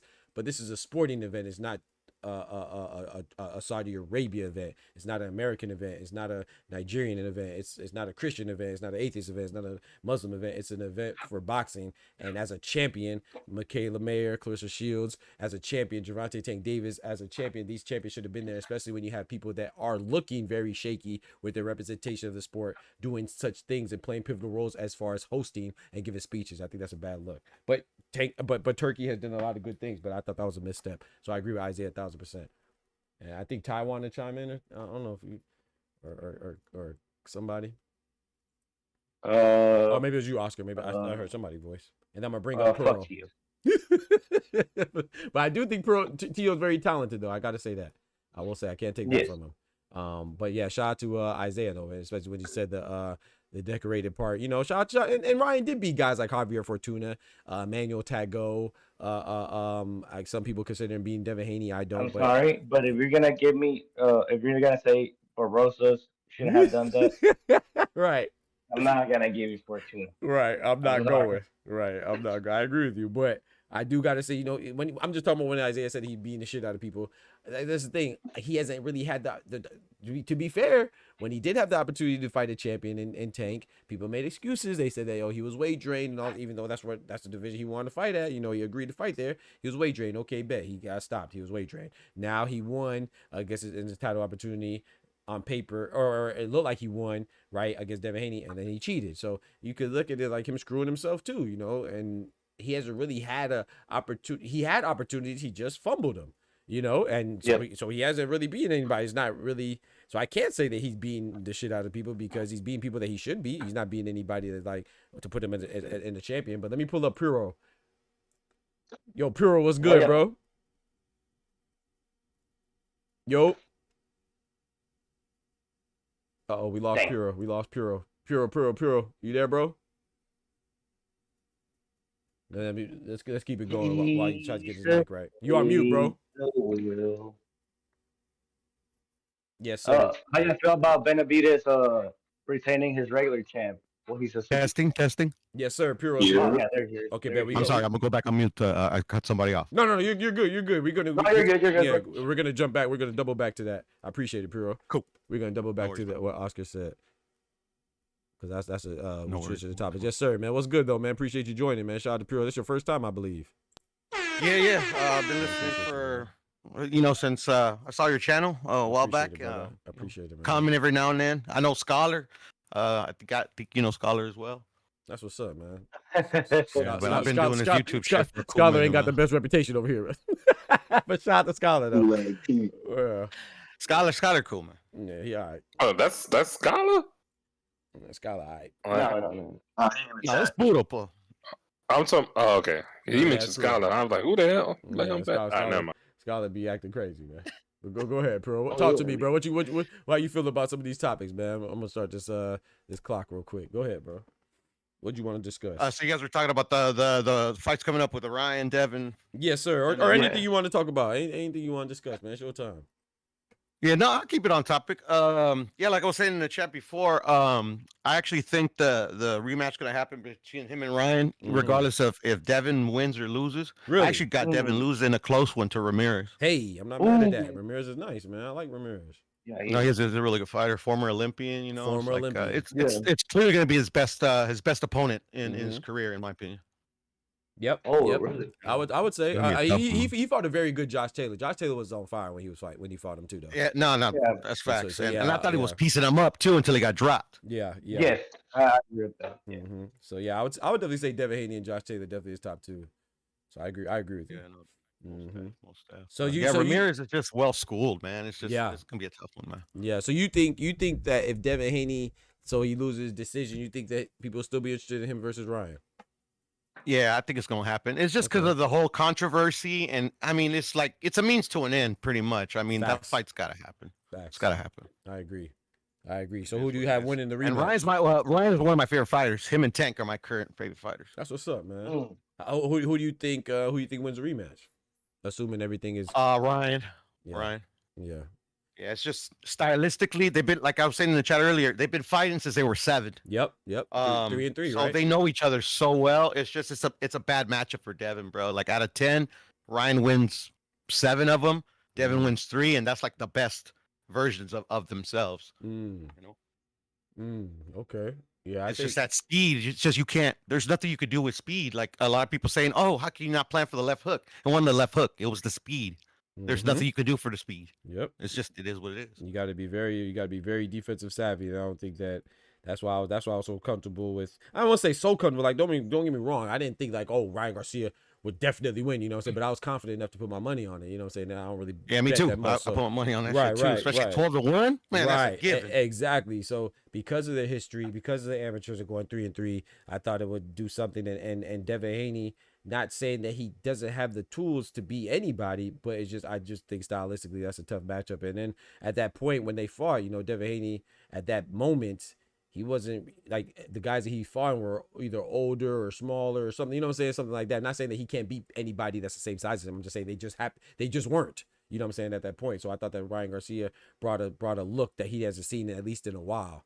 So that's why, that was and then also people underrate Ryan because, like, for me, where Ryan is frustrating, like, even though it's one of my favorite fighters, because I've been following him since they were amateurs, since they were kids. That's what's up. And it's like wasted talent, bro. It's just like the kid's got so much talent, bro. He's just like, I don't know. I just like, it's not like I don't respect that. It's just like, it's just the era we're living in, man. To be honest, this new breed, bro, I don't like them at all. Yeah, I'm the same way, bro. They want to be, I always say they want to be Money Mayweather without the pretty boy Floyd. They want to be Canelo without the Saul Alvarez part. You got to go through the mud, man. You got to go through the trenches. You got to go through the part where you build that character and you have that motivation and dedication, and then you reap the benefits, man. But they just want to be the instantaneous star, you know, and some of them get it, you know. Hey, it is what it is. Yeah, let's blame it on social media, bro. I mean, it is what it is. Yep.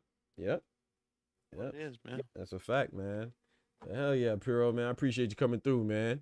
But yeah, anytime you want to pull up, man, just pull up, bro. Just pull up, man. I'm trying to do a new. I'm not doing that talk boxing, bro. You know, it's just not a lot of places to do it. Right, exactly. I love talking boxing. And the fact that, you know, like I like Ryan Garcia a lot too. It's just some of the stuff that he did I can't get with after the fact. But I can't take away the fact that I respect that Ryan Garcia is. Bet.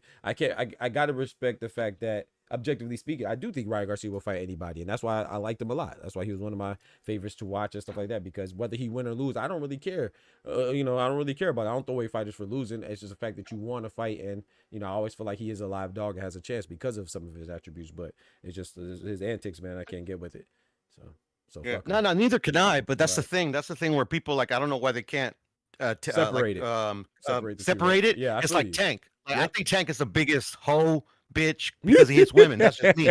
Oh, that's a good fact. I don't know Tank. I don't know Tank. So, like, Tank as a person, I don't know him. But as a fighter, like, he's one of the best. Ryan, as a fighter, one of the best out there. Like, with the skill set, like, it's just like. But what they do outside, like, I don't care, man. I'm just feel you on that. You know I feel you on that. That's a good point. Shit, you know, just like everybody. But you know, it's just like, come on. Yep. No, you're right about that. That Tank. Yeah, when he hit that girl, you're right about that. That was like his girlfriend too. They're corny goofballs, is what they are, man. Yeah, they're kids. You're right about that. Yeah, Shakur, man. I mean, yep. Like, I want to go. Like, I lost $1,000 on Shakur on these YTBC streets. Dang. And that's because I miscalculated. I thought Oscar Valdez was gonna obliterate him, and that's because literally like Lomachenko versus Salido is a perfect example. I cleaned up on Salido, but Salido don't fuck about.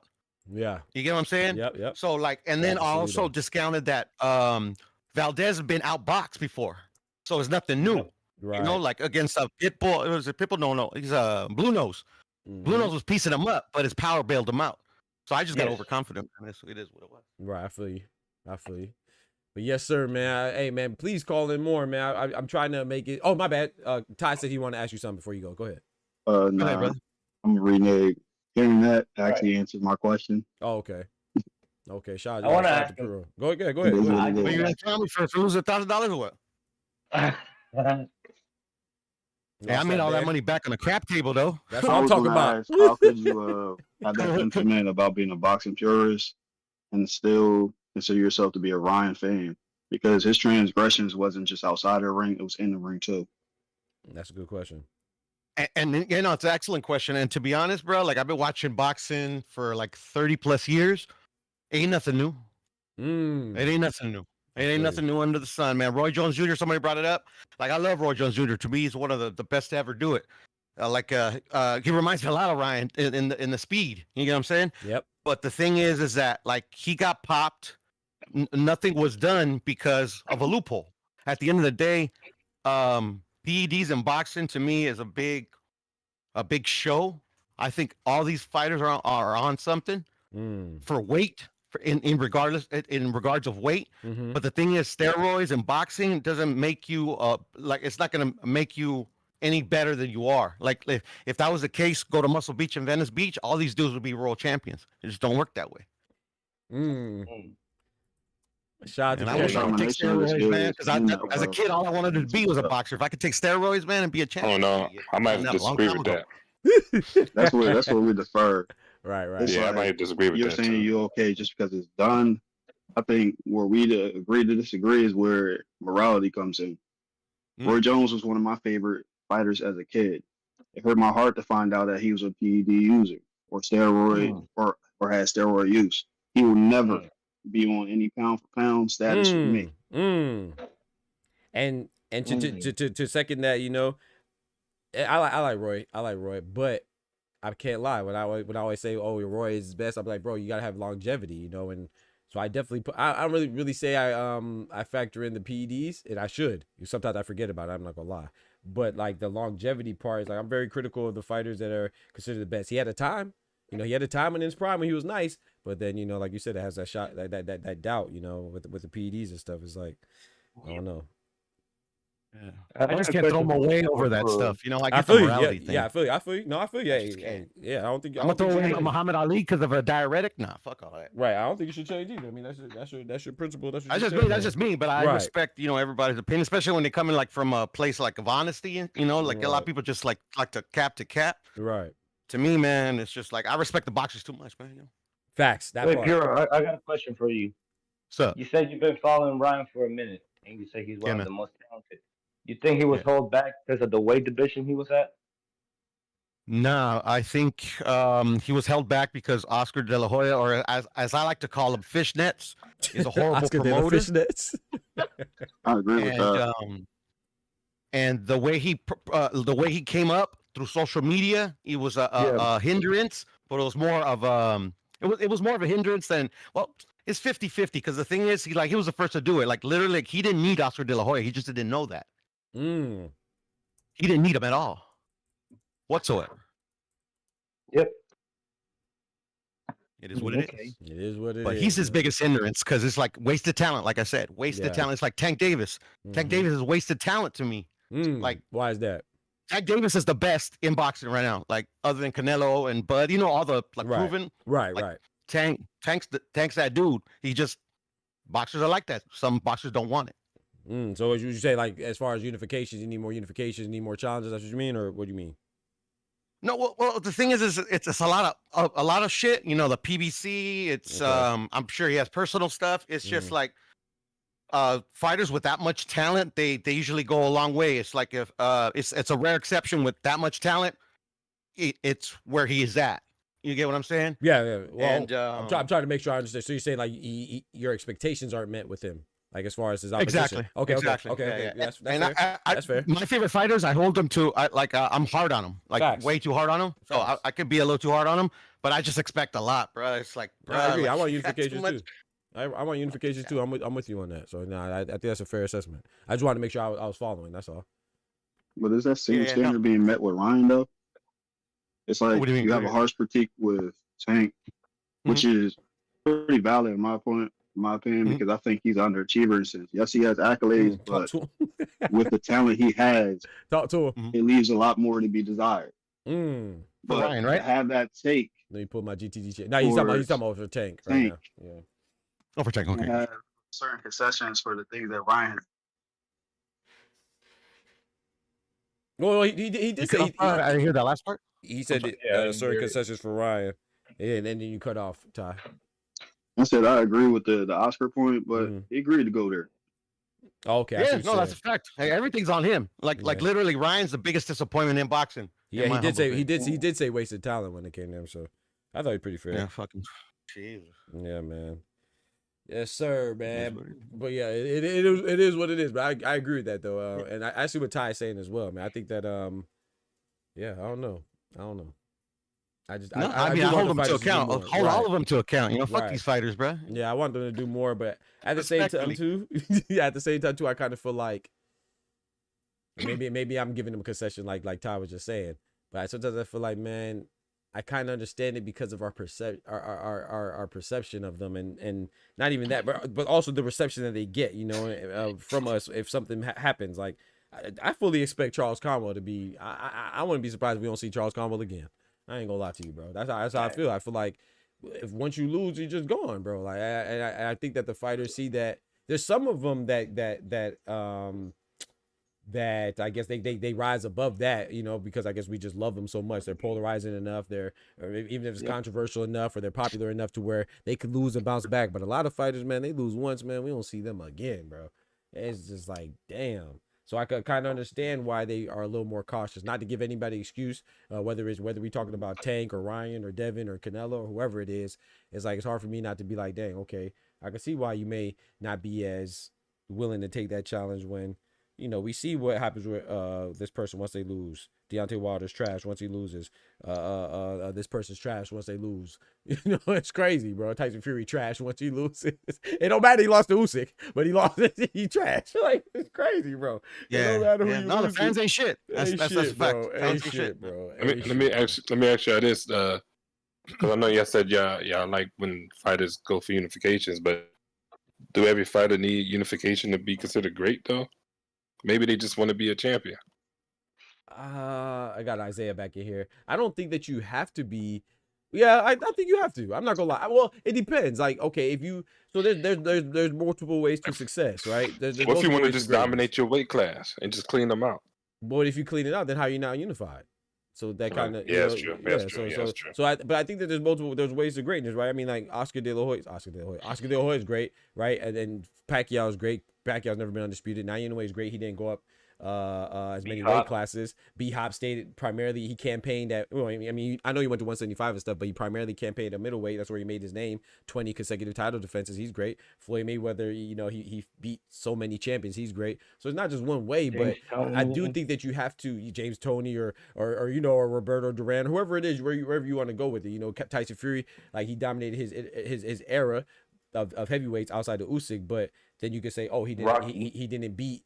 He didn't have the amount of depth or parity in his division as, let's say, Lennox Lewis and Klitschko in them. But I just think that you have to, in order to be great, you have to make it clear that you are fighting the guys that the fans want to see at some point. Maybe not everybody. Like, I know I might get some shots, but I think like Cinnamon, right? We mad at Cinnamon. A lot of people are mad at Cinnamon as one of my favorite fighters. I think that outside of David Benavidez, I remember that he fought Triple G. He fought that bitch 3 times. I remember he fought Floyd Mayweather even though he lost. I remember he fought Dimitri Bivol even though he lost. I remember he went up and fought Kovalev and won at 175. So I remember these things. I remember him fighting the undefeated Austin No Doubt Trout when they were both undefeated. I actually thought that fight happened too early, you know, because they were both undefeated at the time, and I thought that they could have made a bigger fight later on. But he did fight him, you know, and he fought Danny Jacobs. And I know some people may not give him credit for that, but I do, you know. So him not fighting David Benavidez, I want that fight, but I recognize that he has 66 fights.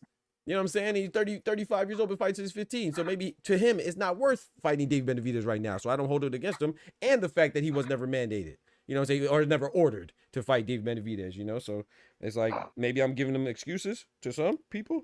Nah, it's not. It's not excuses. I 100% agree. People forget that Canelo got that resume. Right. He fought everybody when he was young. So for people to say, "Oh, he's ducking," "Oh, he's gonna get beat," I'll be honest. As much as I like Benavidez, man, the dudes from Mexico that turned pro at 16 come out different. Look what just happened to Conwell. Come on now. He just fought a veteran who was professional in Mexico at 16 years old.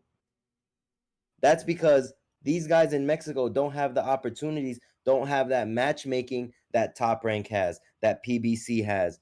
These guys just get thrown in there with dudes that probably have cab driver records, but they could brawl, and they might be older. So as Canelo's going and going, he was able to get that fight. Because for the Canelo, I mean for the Mayweather fight, what happened? He might have lost, but he said, you know what, I'm better than you. Let's do it. I'm younger. Right. And he took that fight. So that right there tells me, I mean, it's like Doc said, when he fought Trout, I thought it was too early.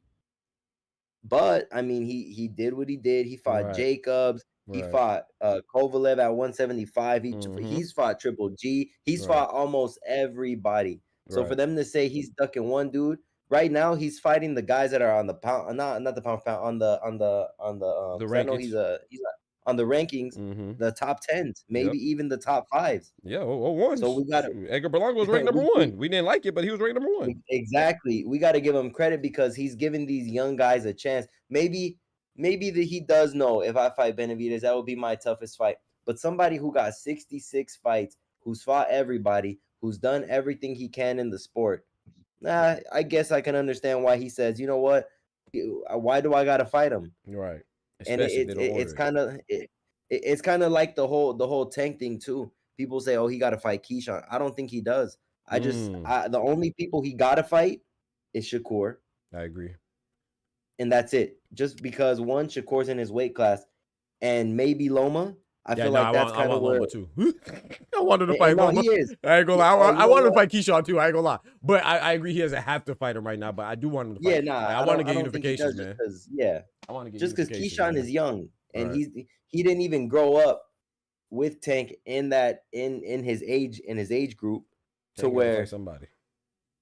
And people keep saying that Tank ain't this, Tank ain't that. Man, when he fought Pedraza, he was that underdog. Yep, that's true. Undefeated champion. He was that underdog. When he fought Leo Santa Cruz, he was that underdog. When he fought Mario Barrios, they said, "Oh, he's gonna beat him." And look what he did. So I don't know, man. Canelo is the GOAT. Shout out to Canelo. He ate a cow in Mexico. That's why he tested positive. I knew it wasn't all good, man. I knew he was gonna come with something, bro. Isaiah never failed, man. He gonna get you. Hey, shout out to Canelo though. He is my favorite fighter. Man. But I did when he popped, I did kind of see how much does it take. So realistically, he would have had to eat a cow. So I'm just like, yo, bro, go ahead, man. Somebody jump in here, man. Go ahead, jump in here, man. He would have had to eat a cow, bro. Come on, Canelo man. ate a cow and still made weight. Come on, tell me which fighter's doing that. Come on, guys. Come on, man. Come on, man. Canelo ate a cow and went back to 168 like it was nothing. Canelo's that dude, man. Canelo's that dude. Come on, man. Talk to me, Pro. What you think about that, man? What you think about Canelo being okay not fighting Benavidez? What you think about that? I mean, he's eventually gonna fight him because, like I was saying before, fans ain't shit. Benavidez is another one. It's like I wouldn't call it like wasted talent like Ryan and Devin, but it's just part of this new style of like, you're scared of me, or like, look, because like I'm gonna keep it a buck. Benavidez hasn't done nothing, man. Talk to him. Talk to him. Nothing, bro. Vacant title. Well, not a vacant title, but Jarrell won a vacant title in a fight that a lot of people thought it was close, that he could have lost against Yildirim. You know, he beat him, so kudos to him. He's a legitimate champion at 168, but he popped for whatever reason. But it's just I can't stand this. Everything is like done, like negotiation, like tactics on social media, turning the like literally like yes, bro. Canelo ain't scared of this dude, bro. Like I mean, Canelo would destroy this man, bro. Like I want to see Benavidez fight if he's like literally truly gives him a challenge. Ain't no challenge for Benavidez. Ain't no challenge for Canelo, bro. I think it's a challenge, but I got Canelo winning. No, he's 100%. Obviously, you know, like he's a good fighter, but come on, man, Canelo. Yeah, to say he's scared to me, that's what kind of annoys me. It's like, bro, like if he was gonna be scared of anybody, he would have been scared of Canelo. Kovalev. He would have been scared of Floyd. He would have been scared of Bivol. He would have been scared of Triple G. He would have been scared of G. You know what I'm saying? Like if he was gonna be scared, come on, right. He would have jumped out the division. Come on, bro. Come like, on now. Like scary is I thought Triple G, like I was saying in the chat, I thought Triple G was gonna destroy him, bro. Me and my pop, bro. Like, and then when like the first 5 rounds, I'm like, I was telling my dad, we were looking at each other. I'm like, damn, I think Canelo might stop this dude. Right. And then the fight ended up being a draw. During that fight, I was saying Canelo got that chin. He got that iron chin. He was taking shots all 3 fights that we saw, and it was like, yo, is Canelo, can he really like do this? Right. He went 36 rounds. Yep. 36 rounds, and that chin is granite. Yep. So for people to say Benavidez is gonna go in there and stop him, how? For Canelo eating Mexican cows, that chin is definitely gonna be granite. I'm telling you, bro. Y'all gotta stop it, bro. Y'all gotta stop it, bro. Come on, man. You said you sent them the cow. It's crazy, man. I sent them the cow. But that's the thing. I'm not even. But it's not just Canelo. I'm just saying, like in general. Even with, I could apply the same thing with Bud. It's like when people remember that there was a little phase where they were talking about Bud was ducking Boots, or it's like, bro, these guys are the veterans. Like you could go back and say Floyd was ducking Spence. It's like, bro, like at a certain point when they're at the end of their careers, they are looking for the biggest. They are prize fighters too, and they're looking for the biggest paydays, bro. Look for the biggest prize. So it's like, I can't say that Terrence Crawford, whether you think Boots would beat Bud or Bud would beat Boots, is like to say Bud is ducking. It's like, come on, man, like, man, the man's I think right now, yes. I can't. I'm a really, prize fighter, duh. Yeah, I don't know, man. The nah, man's but Bud, I tried to do my best flow impression. My bad. I'm gonna run it back a little bit, and I agree with Puro saying that Benavidez. I think he's a challenge, but he's not a bigger challenge than Daniel Jacobs. He's not a bigger challenge than Austin Naldat at his time. He's not a bigger challenge than Triple G. Right. He's not a bigger challenge than Caleb Plant at his time. If you want to talk undefeated about accolades and stuff, yeah.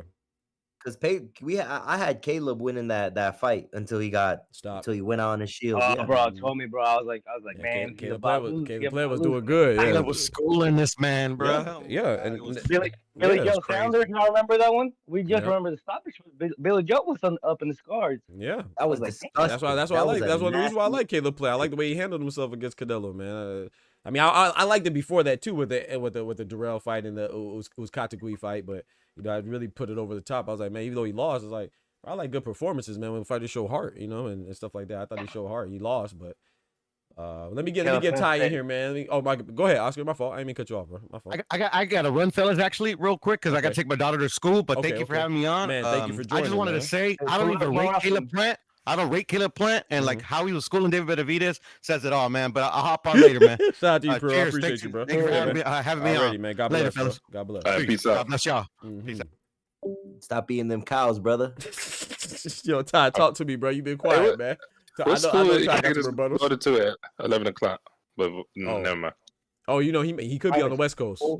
Maybe it's taking her to school. It could be 7:45 on the West. I don't know where he's at. Oh yeah, that's true. Yeah. He might not. He might not even be in America. Hell, I don't know. You never know. He taking a homeschool. He's not, bro. He's not. He's in Mexico. He's gonna drop his daughter off, and he's gonna go pick up a cow. You heard that's okay. That's crazy. You see what I see? You see how I said that's crazy, bro. He might be on the West Coast, or he might be somewhere else. But West Coast will be 7:45. So he's definitely on the West Coast because the majority of the people here are on the East Coast. Their kids are on spring break. They got year-round school. Right. True. Yeah. A lot of places have year-round. Yeah. This man put him with the clenbuterol cows. That's crazy. But yo, I just want to say one more thing. Austin Trout, man, he's a champion in bare knuckle fighting. Yes, facts. Yeah, BKFC. He's bro. He's one of the best in history. Yeah, he's one of the best, man. Because I do like the bare knuckle, and he's one of the few that I really keep up with him, man. That dude could brawl, and I think he got that advantage. So, I mean, he might not be in his prime, but a lot of these dudes that kind of finish MMA or some boxers that ain't really have a chance, they go to bare knuckle and they do good. There was I forget his name. Tay was good. He's a bare knuckle fighter, but he was a professional and his record is ass. You talking about his record? Angulo? Angulo? Nah. Angulo, yeah. Because he's in BKFC as well. Yeah, him too, and he's good. Yeah, he's good. Though. Yeah, he's good. I just think they have that advantage. The dog, Alfredo Angulo. Yeah, they definitely have that advantage. Oh yeah, they pugilists, man. They go in there boxing their head off. Facts. So what the man? Oh man, that's all I want to say about Austin Trout. He's doing his thing. Shout out to him. Mm-hmm. Go ahead, at Todd. the age that he is. So I was waiting for the punchline, man. I do got something to add in for the Austin Trout part. I already know. I do think it was premature for Canelo to fight him, but that was a prime example to how you get the big fish. Yeah. It was a good fight. I was happy. I was cool with it. Put out he put out his demands. He said, if you beat Trout and you fight at that weight you said you wanted to fight me at, we can get it done. Talk to him. Went out there and beat Trout. Yep. And got his legacy fight. Yep. Something these dudes nowadays just don't do. They want to skip the line, bro. They want to skip. Benavidez is out here saying he want Canelo, he want this, that, and the third, but what your manager saying? What your manager saying? Talk to him. It looks bad that he can press the issue and get the sanctioning bodies on board to do their job to get you, Bivall's belt. But when it came to Canelo, it just seemed like they were sluffing. Oh, we're waiting for this. You were at the WC convention. Your dad ain't make nothing, no claims or say he even wanted Canelo. Come on now. I was talking about other stuff. Come on now. I still remember when they offered you the winner of Brown and Better Biev. Yep. And you was weighing out that option. Come on now. Turn around and take an interim belt. Marcus Brown and Artur Biev. Yep. Hey, shout out to my guy Puro.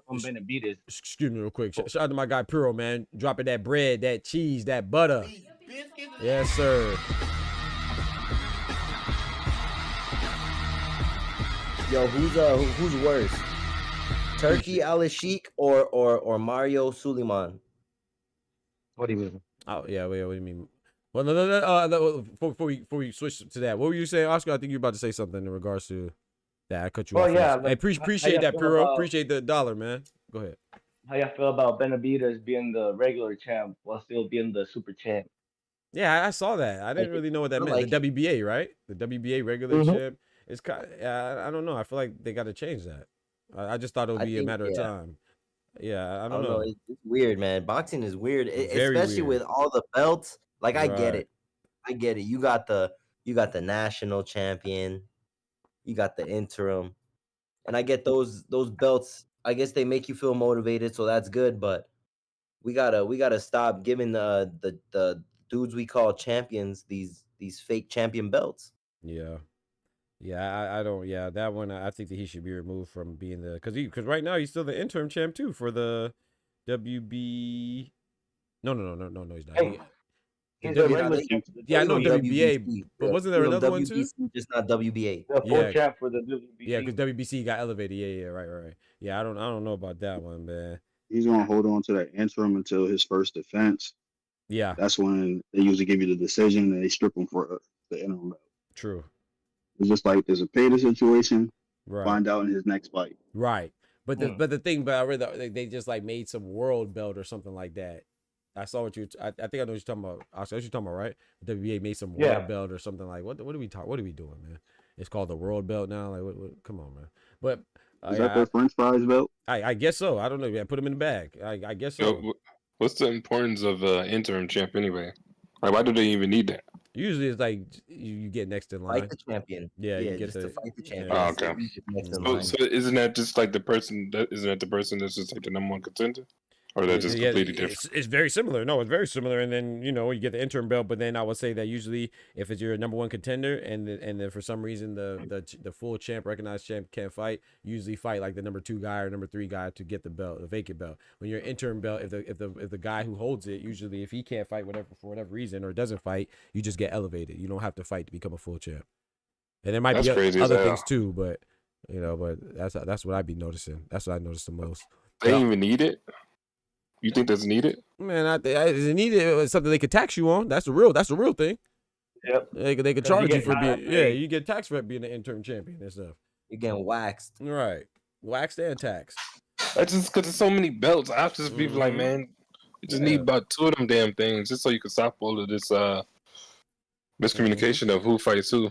It won't be as much. Right, but ducking Isaiah, as people think. Yeah, facts. But Isaiah asked a good question though, man. Who's worse? Yeah, what do you mean? Who's worse? Like, can you explain? Who's worse between Mauricio Sulaiman and Turk? I got you right here, and people are gonna be like, "Oh man, we got Shakur, who has more accolades than Berlanga." So why the fuck we got Bamlanga and Shiraz on the main event, which is nasty work? Because one, that's Turkey's guy, Shiraz. Yep, facts. Two, I see the way Turkey treats Shiraz. I don't know if he rubbing on that thigh meat. He rubbing on. You know it, bro. You know he rubbing on that thigh meat, man. You know it. It's getting disgusting because we got Turkey who protects these guys and gives these guys the victories, straight robberies. Then we got Sulaiman, who's not advocating somebody that got the interim for years. So it's kind of like they're both in the same caliber because you've seen when Turkey took that shot. So now they're both working with each other. We got two of the biggest shady snakes I'm on in boxing together. I want Ty to address it, and then I'll go after. Or let Ty go, then Oscar go, then I'll go after. I want to hear what Ty got. If Ty, you here, bro? Ty might not be here. Oh, there you go. Yeah, I'm here. Okay. I think with Turkey, I think most people are shocked and surprised to find out who he truly is. He's no better than these other promoters. He came in saying he was the savior of boxing. People believed it. Yep. He was doing things. He was making guys that like Frank Warren and Eddie Hearn. Their two promotions hasn't worked in almost 20, 30 years. Yep. Well, I mean, on speaking terms. Right. They had fighters matched. But Mauricio, he's far more worse. Yep, by far. I mean, far worse. I mean. Yeah, I got you. Because he's been manipulating the rankings, taking his payola, doing Mickey shit for years. He doing the same thing his dad did. That Mickey Ficky. Yeah, I agree with that, man. Go ahead, Oscar. Yep. Yeah, I just feel like Turk, yes, we know he's pulling the strings, but who's allowing it to be pulled? The sanctioning bodies. He's a precedent of it. And like I said earlier, it's like just look at the welterweight WBC rankings. That's all that's political all the way. You're not gonna tell me Devin Haney is number 1. Facts. Sissoko number 2. Conor Ben number 3. What the fuck is that? That's not a real ranking. All right. Some of these guys had for 3 years. Yeah, Conor Ben's number 3. Yeah, he's right. Damn. Yep. Oh, yo, Don, I was gonna tell you. You seen the interview of Eubank Jr. I mean, Eubank Senior. Which one? He was calling him a disgrace and saying he don't want to fight. Yeah, I saw it. Yep. Yeah, he said the fight's not gonna happen. Yep. I was just talking about that. Way. Damn, bro. To me, I really wish Eubank would listen to his dad, bro. Because one thing, I mean, I do believe if you're a wise man, you honor your mother and your father. Talk to him, Isaiah. And for someone to disrespect Senior when that dude has nothing but class, and I have nothing but the utmost respect for that man because he just what he stands for, what he's doing for his country. Yeah. The man is just a iconic figure, and he even said, "I will not be in his corner," and that hurt me because it's like, damn, you got Conor Ben's dad encouraging the nonsense. Yeah. Encouraging the BS when it's like, why did he didn't have to slap him with a full plate of breakfast. Let's be honest. I loved it. Right? I ain't gonna lie. I like Eubank Senior, but I'm not mad at that at all. I mean, it was funny. Yeah, it was funny. To each his own, though. To each his own. I ain't knocking him. He's old school. His dad won't be in his corner. What happened? I miss all the drama. Well, they got it. They haven't been together for a long time, though. So yeah, they haven't been together for a long time. It's because he doesn't listen, and stuff like that. So. Oh, okay. Yeah, they had a riff. I'm not gonna be disrespected. That man don't listen. Why would I be honest? I respect that. I tell you that much. Yeah. So do they got like a relationship like Floyd Senior and Floyd Junior? Like when they first Worse, Oh, bro. I Worse. would say worse. Yeah. At least Floyd talks to his father. At least. Yeah. Chris Eubank does not speak to his father, and I guarantee you he probably cusses at the man because the way Chris Eubank presents himself and how he talks, it wouldn't surprise me if his dad tells him he's like, "Oh, F out of here." You know, I mean, it's just disrespectful, man. I don't know about that. I don't know because I don't know what this started, so I don't want to speak on that because I have no clue at what degree what it happened. I know they had disagreements, but I don't know how far it went, the severity of their arguments. I don't know any of that stuff, so I guess if you do, I just don't know. Nah. He told his father. He said, "Keep talking to me like that. I'm gonna slap you with a plate of breakfast too. I got eggs and bacon for you, Dad. Keep it up." Kendrick said you can honor your parents and respectfully disagree with them. Yeah. But I don't know. Like I said, I don't know much about that. It's same way about the Carolyn Dubois and Daniel Dubois and their dad. I don't know much about it, but so I know her side, and it sounds kind of messed up to be honest, but I don't know much. Poor fathers, man. Poor fathers, because these dads in the sport, the ones who have lived it and who really fought, know exactly what they're talking about. Yeah. I know the beef between him and his dad. Okay. But I'm not going to take it that route. Based off of what Senior's been saying, interviews and all over social media, it just seems like he's the spook that sat by the door. He knows how these dudes do business. Yep. And he's been trying to warn his son not to take that fight because ain't nothing in his favor. He smells the mick. Something's going to happen to his son. Yep. Not only that, I don't know if you caught in the interview when he was saying that it's dangerous for his son to go down and wait. Mm-hmm. Yeah. To go down and wait and then come back up. I think right there he was probably talking about the whole Roy thing. There are a lot of people who use Roy as an example because he spoke about it in the past. Yeah. That it's not healthy. I mean, seen Roy go up, down, and what happened when he went down. He got smoked. Antonio Tarver. Oh man, nasty, man, nasty. Yep. But I don't see Conor Ben beating Eubank. He's just too big. Yeah, I got Eubank as well. I thought it was at 154, but I think 154. I had Conor Ben all day long. Yeah, but it's at 160, so I still got Ben. I mean, I still got Eubank, but I think it's a close fight, man. I think that it might be. We don't know. Yeah, because I mean, if Ben is moving up he's only moving up by a little bit. Right. Eubank is doing the most to even just get that weight, so the power might not fully be there. He might still have that pop. Wait, because Ben Ben ever fought at 154? No, his highest he's been 147, right? Yeah, I think so. So he's going up 2 weight classes, 154 to 160, right? And then and Eubank is only going down 1 weight class. But also too, I believe I still think it's hard to go down though. Away so long. Yeah, I think Ben being away so long is his advantage. One, because he's gonna get that weight. And he's going to be more than fine. What goes to say he was already at that weight? Right. With a little bit more. Right. Yeah, I definitely maybe that's think why they wanted that fight. Yeah, I definitely think Eubank is at a disadvantage, but too much. My part. Yeah.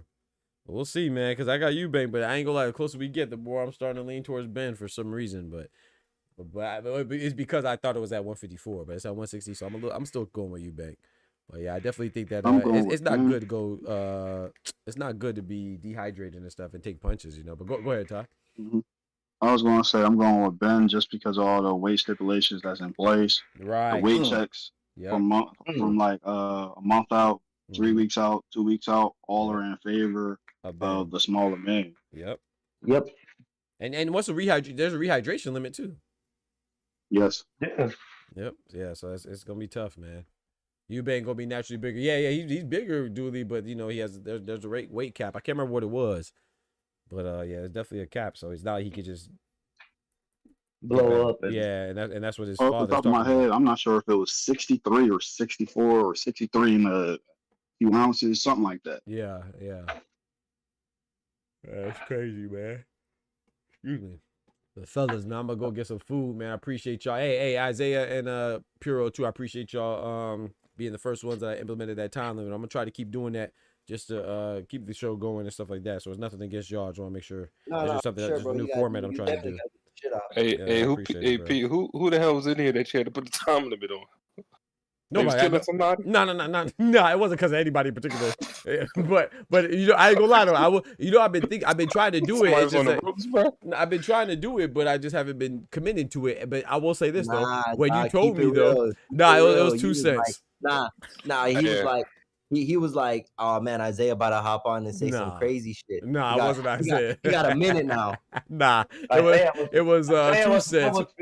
Who was 2 cents go at it with? And then somebody in the chat. The day she was killing you? Oh no, never. But when she was in the chat, somebody was in the chat talking about, oh, you got to put a time limit for 2 cents. It wasn't just 2 cents. I want to say it was you that said it, Chloe. I think it was you. It was me. Yeah, it was you. It was 2 cents and somebody else. Yeah, it was 2. Yeah, I had the mic in it. It was 2 cents and somebody else. I think it was 2 cents and Willie. Yeah.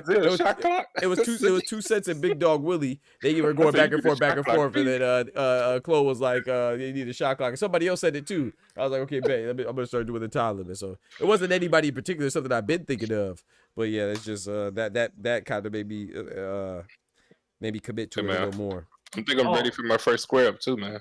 Friday, I'm off. Get out of here, bro. It was an Ulster, Kendrick said. I'm free Friday. They've been ducking. Man, I ain't trying to stay square. I'm free on Friday. I'm about to get cooked like Benin. I'm telling you, bro. I'm telling you, man. But give me a closing statement real quick, Isaiah. So your last message, man. I know it got something to do with Canelo and the cow, man. Come on, man. The vaca. Shout out to Canelo. That's crazy. He eating them good cows. That's what we all should be eating. But shout out to Devin Haney. Yes, sir. Because he's gonna mop Ramirez. Mark my words. Molly, and I got Rolly beating Ryan. How about that? I agree with that. Underdog statement right there. And then we're not even gonna talk about Tio because Tio might even beat Barboza, depending on do I still got it, Tio, or Loma Tio. So I don't know. I agree. Dancing Tio or serious Tio. Right. Banana eating Tio. That Tio is gonna get beat up. That Tio is gonna get beat up. Right, Marcel, what's good? Go ahead. Talk to me, Cologne. Yo, appreciate my time being here, as always, man. Hey, you got to give Parquez credit eventually. For made the second card, I got Haney winning, and I really do think Rolly's not gonna be the same fighter, and I think he's gonna win. I think he's gonna shock everybody and really implement a game plan against Ryan. Oh my gosh. I'm not mad at that, bro. I hope you're right, bro. I hope you're right, man. He better. So, yeah, he better. Shout out to my guy Oscar, man. Go ahead, man. Talk to me, bro. I agree with both Chloe and Isaiah. Shout out to Canelo. People are saying that him going to Saudi too early is going to be a disadvantage. I think the contrary. Me too. I think it's going to be beneficial, especially because they're going to fight at 6 a.m. over there. So he's getting a jump start on that. So. Right. Yeah. I didn't know that people are saying it's a disadvantage. That's crazy. Yeah, I think it's contrary too. I think it's an advantage. Talk to me, Ty. Or not? He said, "Fuck you." My bad. I'm at work. Oh, okay. So let me get this from the 10 out. Shout out to the panel. Hey. Shout out for Doc for having us all here. I appreciate it. Shout out for Isaiah. He came up here. He kept it real. He was himself. He was authentic. Absolutely. I can't say that for some people. There's some people that come up here, be disingenuous, try to get certain takes off, or switch up their own personal opinion just to appeal the host or other guys on the panel. Remember, we see y'all in other places. Talk to him, Ty. Hey, Ty be lurking in these boxes. Bro. Hey, Ty's a beast, dog. Yeah. Ty's not going, bro. Ty said, no, not the standard going. is the standard. I'm not with that whole shit. Ty be Basically, lurking, he said, bro. Nigga, you's a bitch. My bad. Shout out to Ty, man. Ty be keeping it funky, man. But yeah, I man. need to be in these other chats, but I don't be knowing these other channels, man. I really don't. Yeah, I be in sometimes, but mostly I be like I be seeing people. Shout out to them that come through, you know, but I be seeing them acting a damn donkey in the fight card chat where they be playing like the fights on YouTube. Oh, dude. Oh man, Yeah. they be I'm gonna be in there. I'm gonna be looking to see who up in there next time. Shout out to Ty, bro, you'd be surprised. You'd be like, "Hey, yo, for real?" Yes, bro. They be saying some crazy stuff, bro. But hey, They be jumping on same bullshit. Yes, bro. As long as when they come here, they act accordingly, man. I'm cool, man. But hey, Nah, you know what? I always keep my takes. Once in a while, I do argue with somebody, but other than that, ain't nothing wrong with that. It's fun. Yeah, it ain't no. I mean, yeah, there's only one dude I don't like, and I always talk shit to him, but because he's real biased. Yeah, Other than that, I can't stand the mean, bias. I always stand on what I say. Hey, I'd rather watch Devin over Shakur. Hey, 100%. Ooh, yeah, me too. Ain't gonna lie. And I can't wait for Shakur to fight. I got Later. Shakur brutal stoppage by his own hand. Ooh. Oh. Wait. What?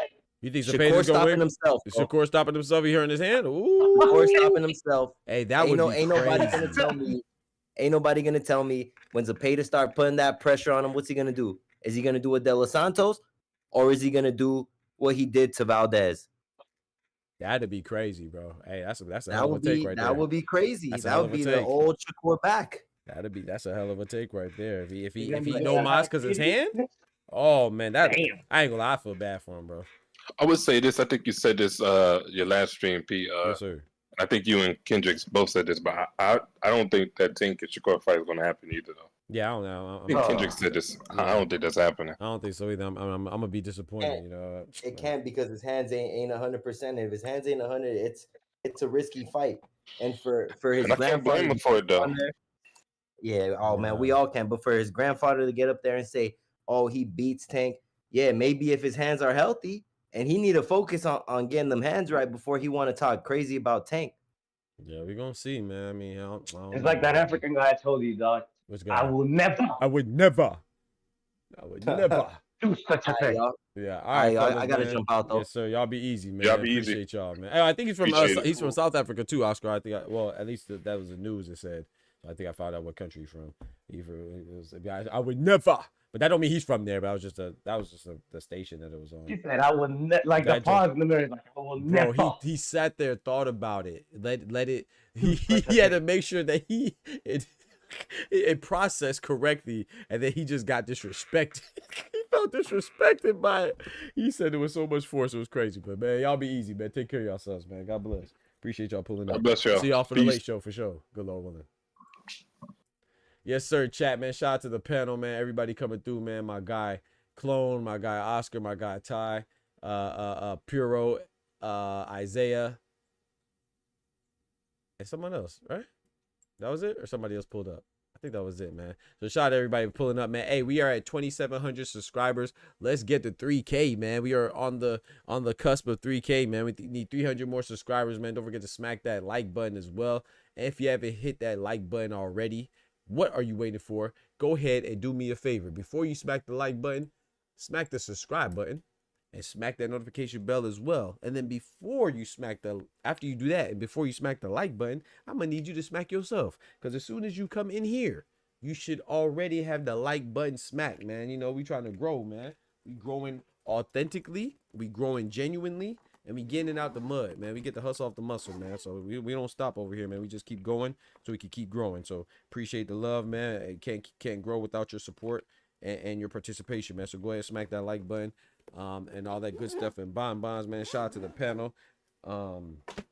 But yeah, man, and shout out to all the members, man. Consider becoming a member if you haven't done so already. Starting at $3 a month, man. Become a member. Help the channel keep going and growing, man. Shout out to my guy Oscar dropping that graffiti on the chat walls with that hello yellow on a fellow. Whew, big $10, man. Dropping that bread, that cheese, that butter.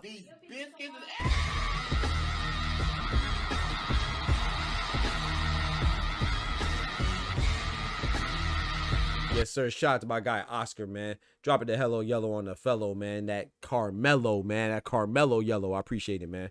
Big graffiti on the chat walls. My guy Ty said, we not with the cat. Hey, shout out to my guy Ty. Call him out. You know what I'm saying? Bring him out, bring him out, bring him out.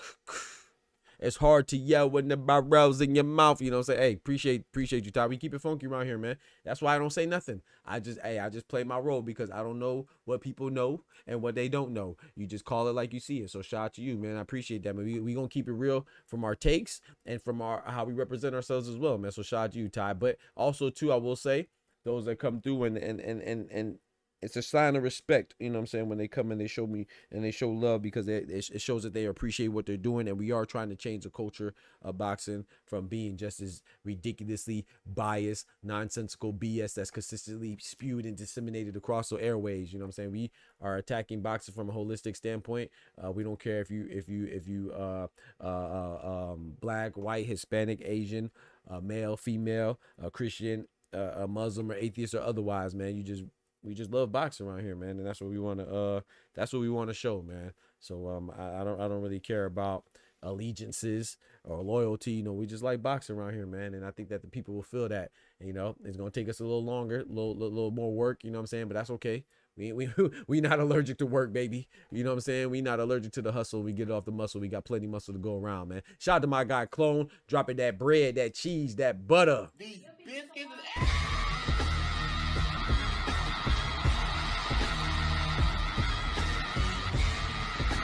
Yes, sir, man. My guy Clone says, my man just say, set it up to. My man just say, set it up, Kendrick or Ty. We need a different moderator. My man just said, set it up, Kendrick or Ty. We need a different moderator, though. Oh, so I'm going to buck you? That's crazy, bro. Come on, man. I'm going to cheat you? Yeah. Shout out to them, man. You know, hey, shout out to, you know why Ty's a champ?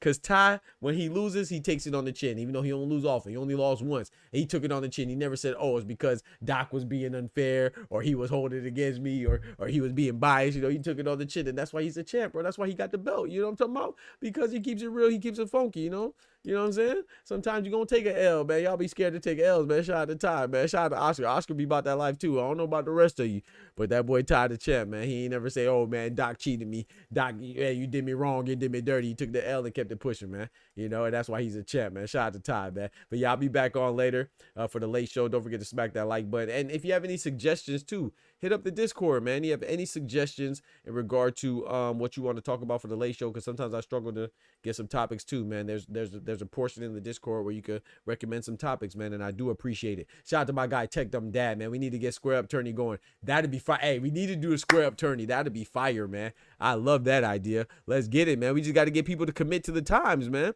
We got to get people to commit to the time slots, but the Square Up Tourney will be fire. He said, I'm John Cena. You can't. Y'all know the rest. Hey, Todd, you can't see me.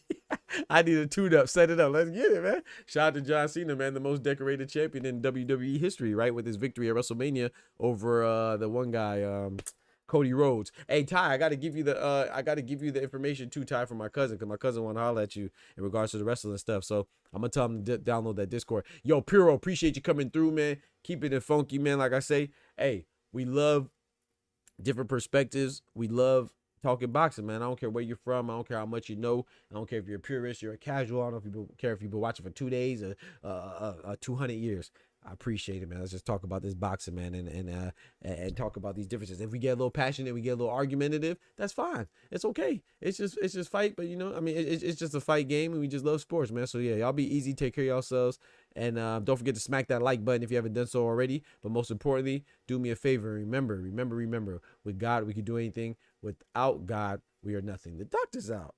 Peace. From the hood to college, both worlds they had to meet. 6 degrees between us, so cold, we're about to freeze. But we're Florida boys, hot takes, we bring the heat. We're moving the culture, the engineers to the streets.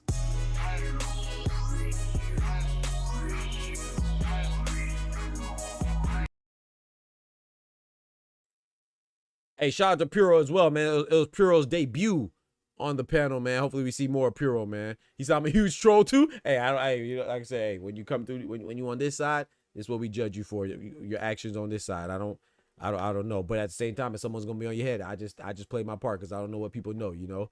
So shout out to you, man. Hey, shout out to my guy Clone, man, dropping that bread, that cheese, that butter. These biscuits.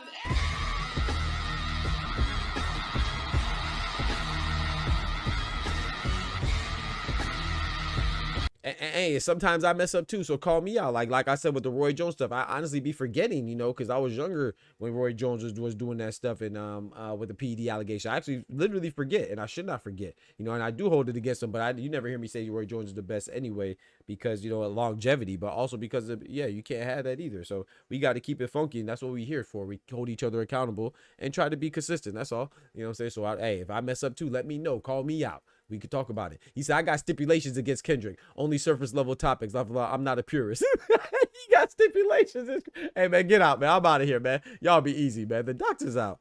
Peace. Love y'all, man. Love y'all, man. That man got stipulations. Ain't that a bitch?